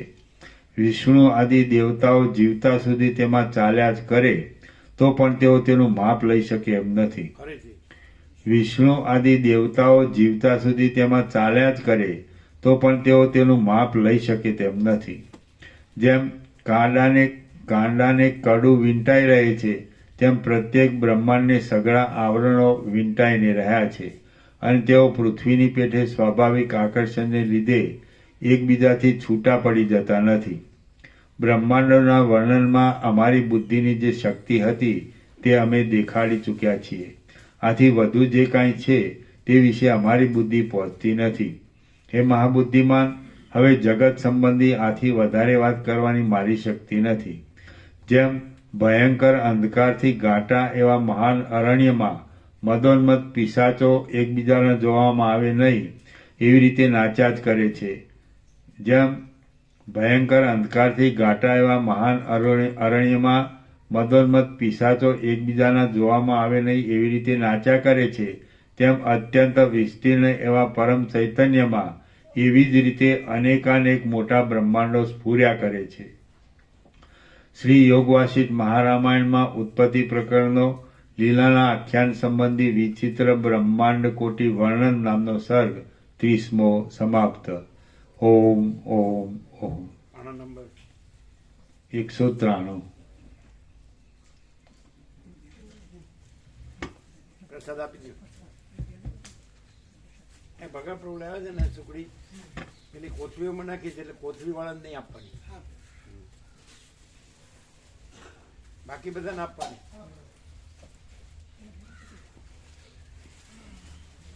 શું મુખાપ્રભુ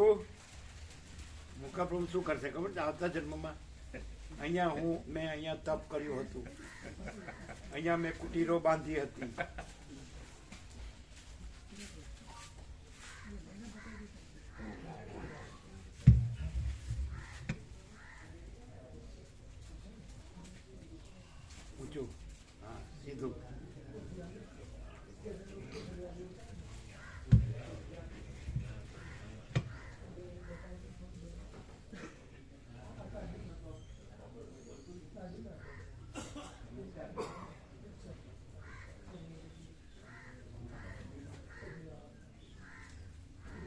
વાંચ્યું કોદર પ્રભુ વંચાય છે બરાબર મોકા પ્રભુ વાંચ્યું બરાબર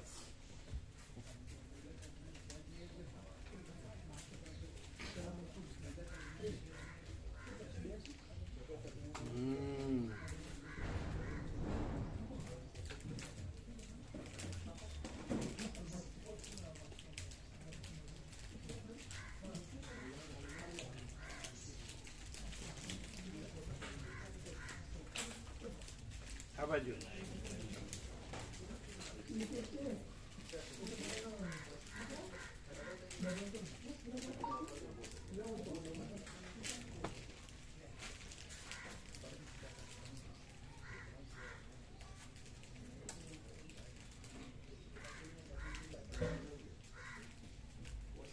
થોડો પાછળ આવો એટલે બસ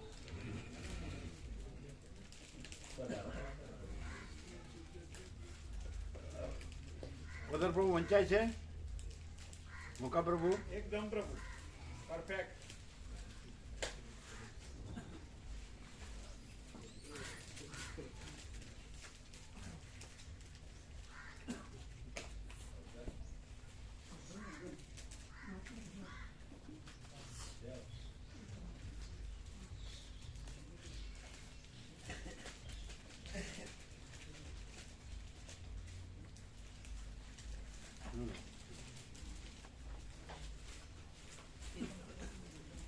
લેવું છું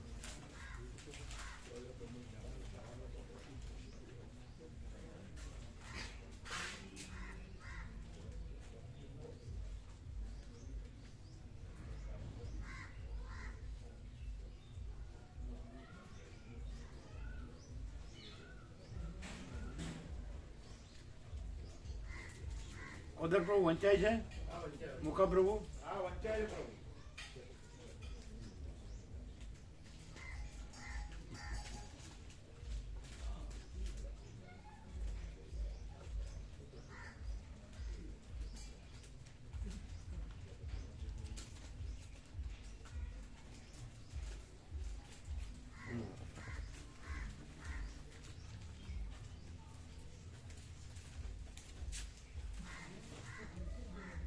આજે તમને ફોકસ કરે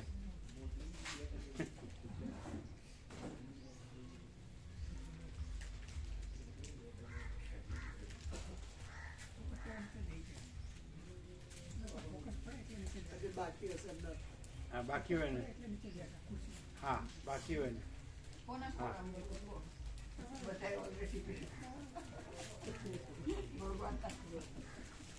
ખાલી કોથળીઓ ના ભાવ ખાલી કોથળીઓ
બધાને આપ્યો?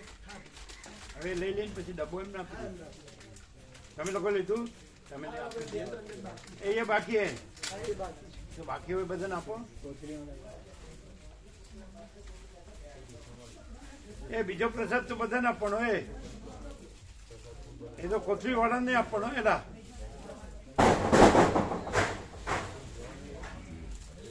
એલા સાંભળો છો? આ લોકોને આ 3 જણે તો બધાને આપવાનો, કોથળી વાળા નહીં આપવાનો. કયો? આ તો બધાને આપવાનો. આ બધાને આપવાનો. કોથળી વાળા નહીં આપવાનો, વગરના ને વાળા ને.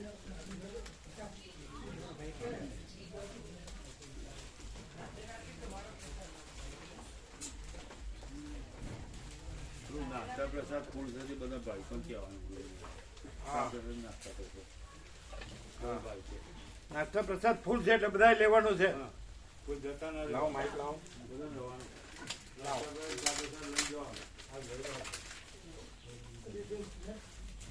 હા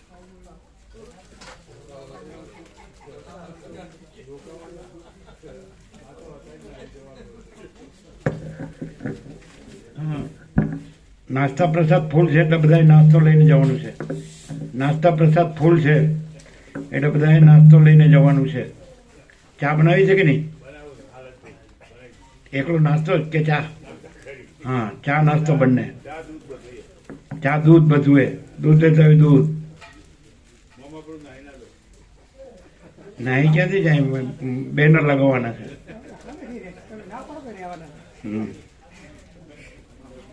લાડુ રાત્રે આપ્યા પણ બધાને મળ્યા નથી.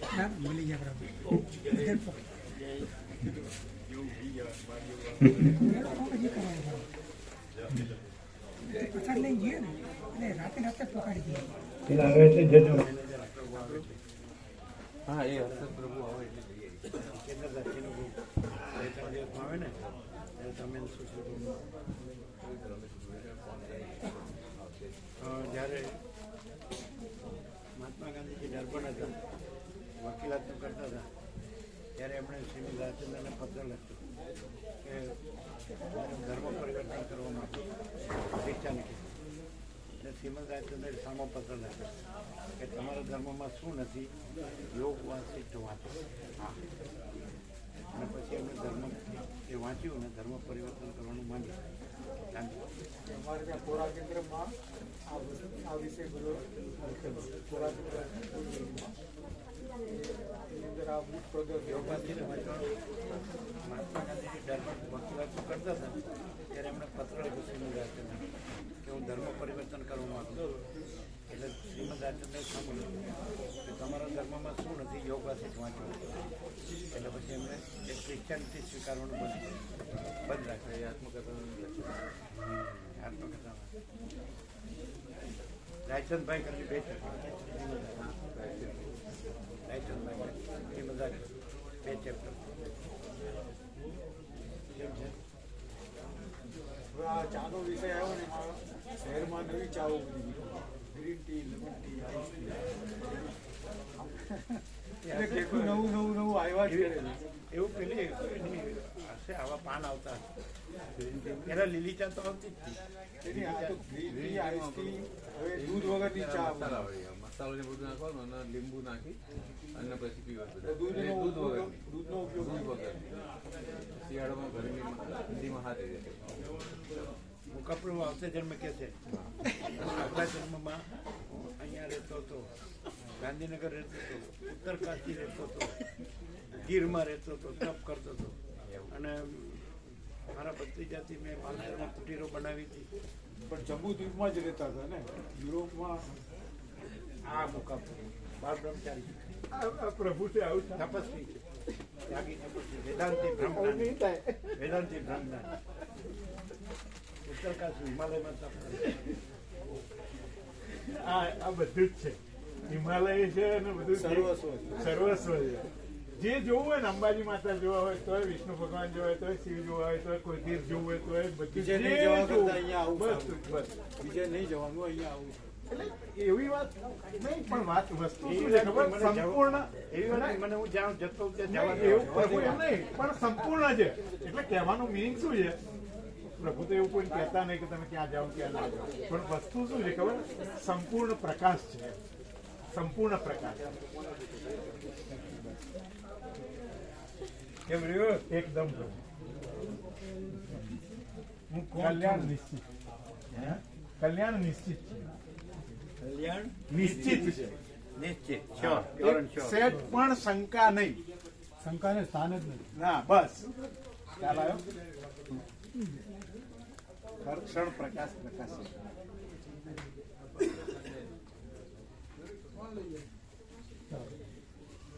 કેમ રહ્યું?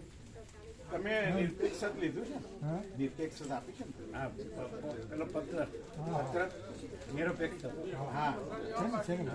એના વિશે કે એ છે ને આ બધું જે છે ને દેખાય છે ને ચારે. એટલે એક કહેવાનું રહી ગયું. એમને પણ એક ગોળા પણ દત્તક કરેલો છે. ગોળા. હોય, અચ્છા. એટલે તમારા ગુજરાતમાં અમદાવાદમાં ચીફ જજ હતા હા. સુભાષ રેડ્ડી, હા. આંધ્રપ્રદેશ. એમના હાથમાં નિરપેક્ષ હતા એવું લેટર. વાંચ્યું ને એટલે એણે કીધું ધીસ ટાઈપ લાઈટ નેવર છે. આપણા એક લોયર અહીંયાના ભાવિક હતા ને જનક પ્રભુ, એને બોલાવ્યા એટલે પ્રોટોકોલમાં ન બોલાવાય ને ન વાત કરે વ્યક્તિગત તો પણ નતો બોલાવ્યા. Thanks thanks this type light never છે.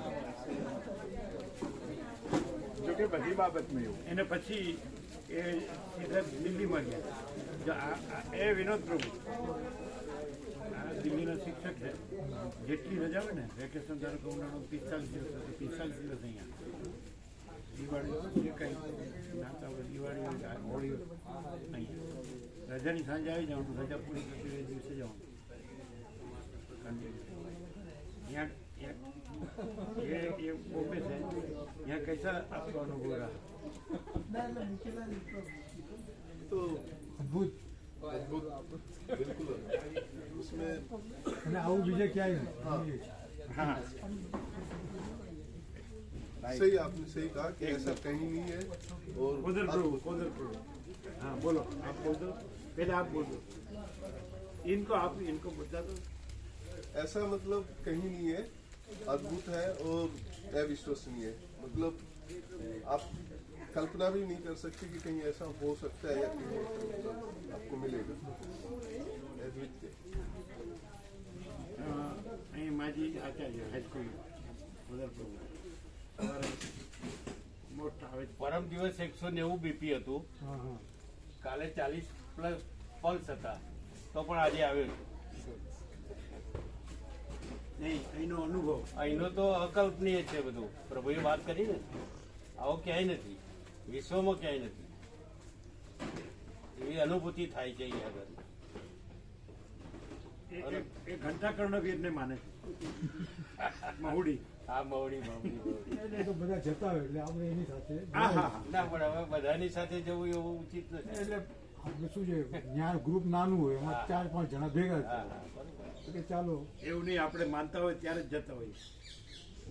અને ત્યાં આગળ શું આમ તો દર્શન તો પ્રભુ પણ બધી હા, જગ્યાએ કરે બરાબર. છે, ત્યાંથી તો અમે અમે બધે જઈએ. બધી જગ્યાએ જાય. બીજાપુર લાડોલ અમે આવ્યા હતા ને રમેશ સુખડિયા ભાઈ ને ત્યાં તમે નીકળી ગયા હતા ત્યારે અને અમે થોડાક મોડા પહોંચ્યા પછી જંત્રાલય હતો વર્ષોથી લોકો આવે છે લાભ લે. પછી પાલનપુરથી જંત્રાલય હતો. અમે ઉત્તર ગુજરાતમાં આવ્યા 1976 10મી ઓક્ટોબર રાત્રે 10 વાગે. તો એ આજોલ અને ત્યાંથી આજોલ ઉદરાની વચ્ચે બોલે આજોલથી 100 કિલોમીટર જેવું. તો એ 50 વર્ષ જૂના ભાવિકો આજે આવે આજોલના. કોઈ પ્રભુના ત્યારે દર્શન લોકો કર્યા ભણતા વગર. હતા. આજે તો લોકો એમની પોસ્ટમાંથી રિટાયર થઈ ગયા, હાઈસ્કૂલ કે એમાં અહીંયાથી ડોક્ટર. રિટાયરમેન્ટ નથી, હા અહીંયા આવ્યા છે. ઇટરનલ શાશ્વત નિત્ય સત્ય. કોઈ ભૂલી જ ના શકે. એકવાર દર્શન કર્યા હોય ને જેને, એને ફરીથી એમ થાય જ કે મારે દર્શન કરવા. હું ક્યારે ત્યાં પહોંચું? ક્યાં ગયા? હા બસ એમ થાય જ. એ આનંદ થાય. હા બરોબર. આ લોકો વસ્ત્રાલથી લગભગ રોજ આવે. એક Daily, 50 daily. કિલોમીટરથી અમદાવાદ સવાર સાંજ. મામા પ્રભુ ક્યાં ગયા? મામા પ્રભુ આ બને તો 2 ટાઈમ આવે, સવાર સાંજ. એ લોકો સાથે વસ્ત્રાલમાં. હા બોલો, વસ્ત્રાલના પ્રતિનિધિ તરીકે અનુભવ અહીંનો. અહીંયા જે પ્રતોદમાં આવીએ ને એટલે જે સવારે તત્વ સાંભળ્યો ને આપણે એટલે આખો દિવસ તમારા સ્મરણમાં એક પરમજ્યોતિ આકાશ પરમજ્યોતિ અખંડ જ્યોતિ જ રહે. સંસારમાં તમે પછી કોઈ કાર્ય કરતા હોય કે જે કંઈ કરતા હોય તો અંદર તમારે અંદર અધિષ્ઠાનમાં અંદર હૃદયના ઊંડાણમાં પરમાત્માનો ભાવ જ બની રહે. અને આપણે આગળના જેટલા બી આપણા મનની અંદર પ્રશ્નો હોય, સંશયો હોય કે અજ્ઞાન આવરણ હોય એ બધું વારંવાર આવવાથી એ અજ્ઞાન આવરણ ઘટતું જાય, સમાધાન થઈ જાય. એ આવરણ ઘટતા પરમાત્માની સાનિધ્ય કેળવાય. અને જે રિયલમાં જે અનંત પ્રકાશ, અનંત આનંદ, અનંત શાંતિનો સાચો અનુભવ થાય. આત્મા ખાલી જે શબ્દ છે ને એ અનુભવ થઈ જાય, શબ્દમાંથી અનુભવ થઈ જાય. એ તો આપણે એટલે મનમાં શંકા કુશંકા જેવું કઈ રહે નહીં. હા, એટલે આપણે સદગ્રંથ વાંચ્યું એમાં આત્મા શબ્દ સાંભળ્યો હોય પણ કદી આપણે એ વાસ્તવિકતામાં ન અનુભવ્યું હોય. નહીં તો આપણે કીધું બધા હૃદયમાં આ આત્મા સમજી શું કરે, મનને એક અહંકારને જ આત્મા સમજી લે. અને અહીંયા મહાચિતકા સબ કુછ है मैं कुछ है ही नहीं, એટલે રહે સીધું કટ થઈને સીધું આત્મા જ રહેવાય. અને આત્માનો સાક્ષાત અનુભવ થાય એટલે અમે તો એવું કહીએ છીએ કે બહુ જ્યારે પુણ્યનો ઢગલો થાય ને ત્યારે ખાલી પ્રભુના દર્શન જ થાય. એમ એના માટે બહુ જ ઢગલો જોઈએ. અને પ્રભુ તો જાણે સાક્ષાત પરમાત્માએ આપણા બધાના કલ્યાણ માટે મનુષ્ય દેહ ધારણ કરી અને આપણા બોધ માટે જ્યારે આવ્યા હોય ને એવું અમને તો રિયલી એવું અનુભવાય.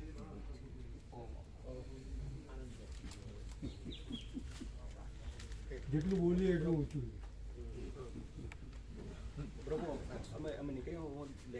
ના ચા નાસ્તો? ક્લાસમાં 10 વાગે પહોંચવાનું. હા, તો ચા નાસ્તો નથી લો. બાકી બધા ચા નાસ્તો લ્યો. વિનોદ પ્રભુને પણ ટ્રેન છે પ્રભુ, એમને રવણને જે વિનોદ પ્રભુની ગાડી છે 11:40. એ તો પ્રહલાદ પ્રભુ લઈ જવાના જોડે વાત થઈ ગઈ. પ્રહલાદ પ્રભુ ના, उसमें जगह તમે प्रहलाद प्रभु गांधीनगर बस स्टैंड तक निकलो उतर છો दे। ને? हाँ वो निकल जाएगी, कितने की 11:40 मिल जाएगी ना? मिल जाएगी। गांधीनगर से? गांधीनगर। हाँ तो उसको रख दो इधर रेलवे पर रख हाँ दो। सीधा रेलवे ऊपर बच्चे के કાલે આવ્યા આજે જાય છે દિલ્હીથી એક નાઇટ માટે જ આવ્યા. સાંજનો લીધો ને આજનું સેશન લીધું. પછી સ્નેહલ પ્રભુ સુરત. सूरत के એટલે એક જ સેશન લેવા માટે 24 કલાકની અપડાઉન સુરતથી. એટલે રાત્રે એના બેનને ત્યાં આવી જાય અમદાવાદ, સવારે આવે આનંદ પ્રભુ સાથે. હવે અત્યારે પછી જાય તો પહોંચી જાય રાત્રે કે સવારે સુરત. 24 કલાક અપડાઉનના એક જ સેશન લેવા માટે. અહીં કેવું લાગે છે આમને? એકદમ દિવ્યતમ ને આવું બીજે કશે નહીં મળે. ભવ્ય તો ને સાચું સત્ય સત્ય સિવાય બીજું કઈ નહીં. મોહમય નગરી. પણ હવે એ તો મુંબઈનો તો હવે શું છે, હવે શું થશે એની હવે હું કલ્પના જ નથી કરતો. ઘણું બધું અનિચ્છનીય થયા કરે છે ત્યાં આગળ. કેવું કેવું? અનિચ્છનીય કે જેનું આપણે અનિશ્ચિત, અનિચ્છનીય આપણને ઈચ્છા પણ ન હોય કે આવું બધું. અનિચ્છનીય, અનિચ્છનીય. એટલે આપણે એનાથી હવે મુખ ફેરવી લીધું છે. આપણે આપણામાં હવે રહેવું અને એ મગજમારી રાખે એના સિવાય બીજું કંઈ કરવું નથી. કારણ કે હવે આખો સમયનું બહુ એકદમ સમજો ને કે સંપૂર્ણ રીતે પરિવર્તન આવી એટલે ભ્રાંતિ, ગયું. વિચારોમાં, આચાર વિચારમાં, આચાર વર્તન, વિચાર, બધું બધું. એટલે એટલે આપણને એ ગમતું નથી, જતું નથી. એટલે મિથ્યા ભ્રાંતિ, બધું અસત્ય ભ્રાંતિ. પણ એ કાંઈ છે નહીં. આપણે તો અનંત પ્રકાશ, અનંત આનંદ, અનંત શાંતિ અહીં અખંડ. અને એમાં આપણને એ કેમ બોલ્યો લક્ષ્મણ રેખા હોય ને આપણને અંદર જવાનું મન ન થાય. એ જે છે ને એ કુંડાળામાં આપણે લક્ષ્મણ રેખા ન કહેવાય પણ કુંડાળું કહેવાય. એ કુંડાળામાં આપણો પગ ન જાય, આપણે નહીં જવું. બરાબર. ઓકે, પ્રસાદ લો બધા. એ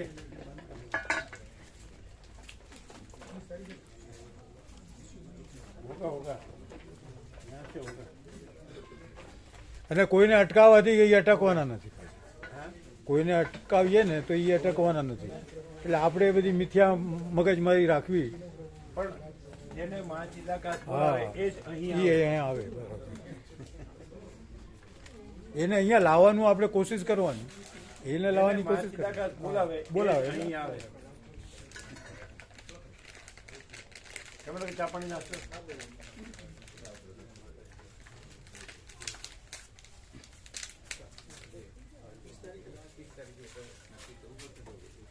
તો 30 તારીખે જે વ્યાપક ઉત્સવ છે તેમાં પ્રસાદ જે બનાવવાનો શું બનાવી છે એટલે સવારે ચા નાસ્તામાં અને બપોરનો પ્રસાદ. એટલે આ લોકો શિવર અને રામાપ્રભુ છે એમનું છે શિવરા, અને એ લોકો કાયમ લાડુ બનાવે. એટલે લાડુ ને દાળ ભાત શાક તો ખરા જ. બરાબર. સવારે તમે કયો એ સવારે તો તમે જે કયો સવારે ખીચું બનાવીએ એટલે ગરમ ગરમ બધાને મળે. શું ખીચું આવડશે અમને બનાવતા? હા બનાવ આવડશે તો રસોઈયા પ્રભુ તો આવડે. ખીચું બરાબર ગરમ ગરમ મળે બધા. ઊંધિયું બનાવીએ બદલવો તો પછી વિચારી બદલી કાઢીએ. એટલે પુરાવાળો હોય જો કદાચ આવો તો એને પૂછી જઈએ. ખીચું બરાબર છે? ખીચું બરાબર. એ ખીચું કે છે પ્રહલાદ પ્રભુ. પ્રહલાદ પ્રભુ ખીચું કે છે બરાબર છે? હા ગરમ ગરમ મળે બધા. હા બરાબર. અનાજ ઊંધિયું રાખીએ, પૂરી, દાળ ભાત, લાડુ, ઊંધિયું અને પૂરી. ઊંધિયું રાખો બરાબર. અને છાશ. અને છાશ ગોટા રાખો ને બરાબર. ઊંધિયું આવે એટલે બધું ગોટા જરૂર નહીં આવી જાય. ઊંધિયું સરસ. ઊંધિયું સરસ બને. પૂરી રસોઈ બદલવાનું કે બધાનું ઇન્દ્રપુરા જે પ્રસાદ બનાવ્યો હતો ને એ રસોઈયા પ્રભુ સારો હતા એમ બતાવે. અને તે પ્રસાદ સારો બનાવ્યો હતો એમને, બહુ સરસ બનાવ્યો હતો. તો પછી એ તો તમારે ઇન્દ્રપુરા ગોવા પ્રભુને ફોન કરાવીએ ઇન્દ્રપુરા વાળા ભાઈ. એટલે હા પણ બધું એ બધું શાકભાજી ને બધું એ બધું એ તો લખાઈ લેવું પડે એમની પાસે, એમ બોલાવીને જ લખાઈએ. હા તો એ બધું તમારે કરવું પડે. હા કરાવી દઈએ. બરાબર. એકલા ગોવા ઉપર ના એમના ઉપર નહીં, એ તો જોડે રહીને કરાવી બધું. અમે જોડે રહીને તમારે બધું તમારે કરાવવું. હા કરાવી દઈશું જોડે રહીને.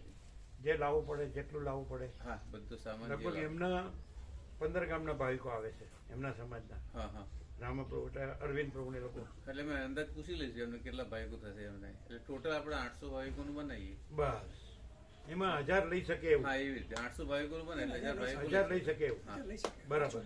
સવાઈ બને ફાઇનલ સવાઈ બને એટલે થઈ જાય. અને લાડુ પ્રસાદ. લાડુ પ્રસાદ ઊંધિયું લાડુ પ્રસાદ 1000 ભાવિકોના બનાવીએ. દાળ ભાત શાક.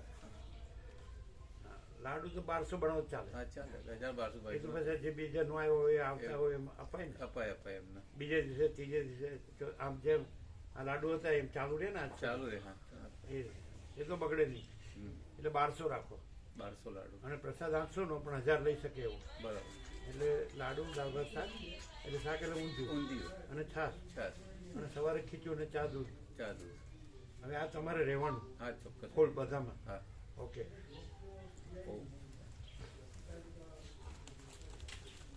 એટલે બધું એ રશિયા પ્રભુનો સંપર્ક ને બધું તમારે કરાવી દઈએ.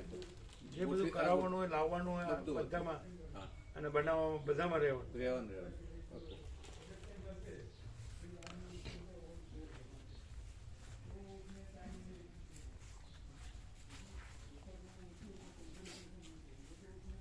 પ્રસાદ બધા લેવાનો ફૂલ. હા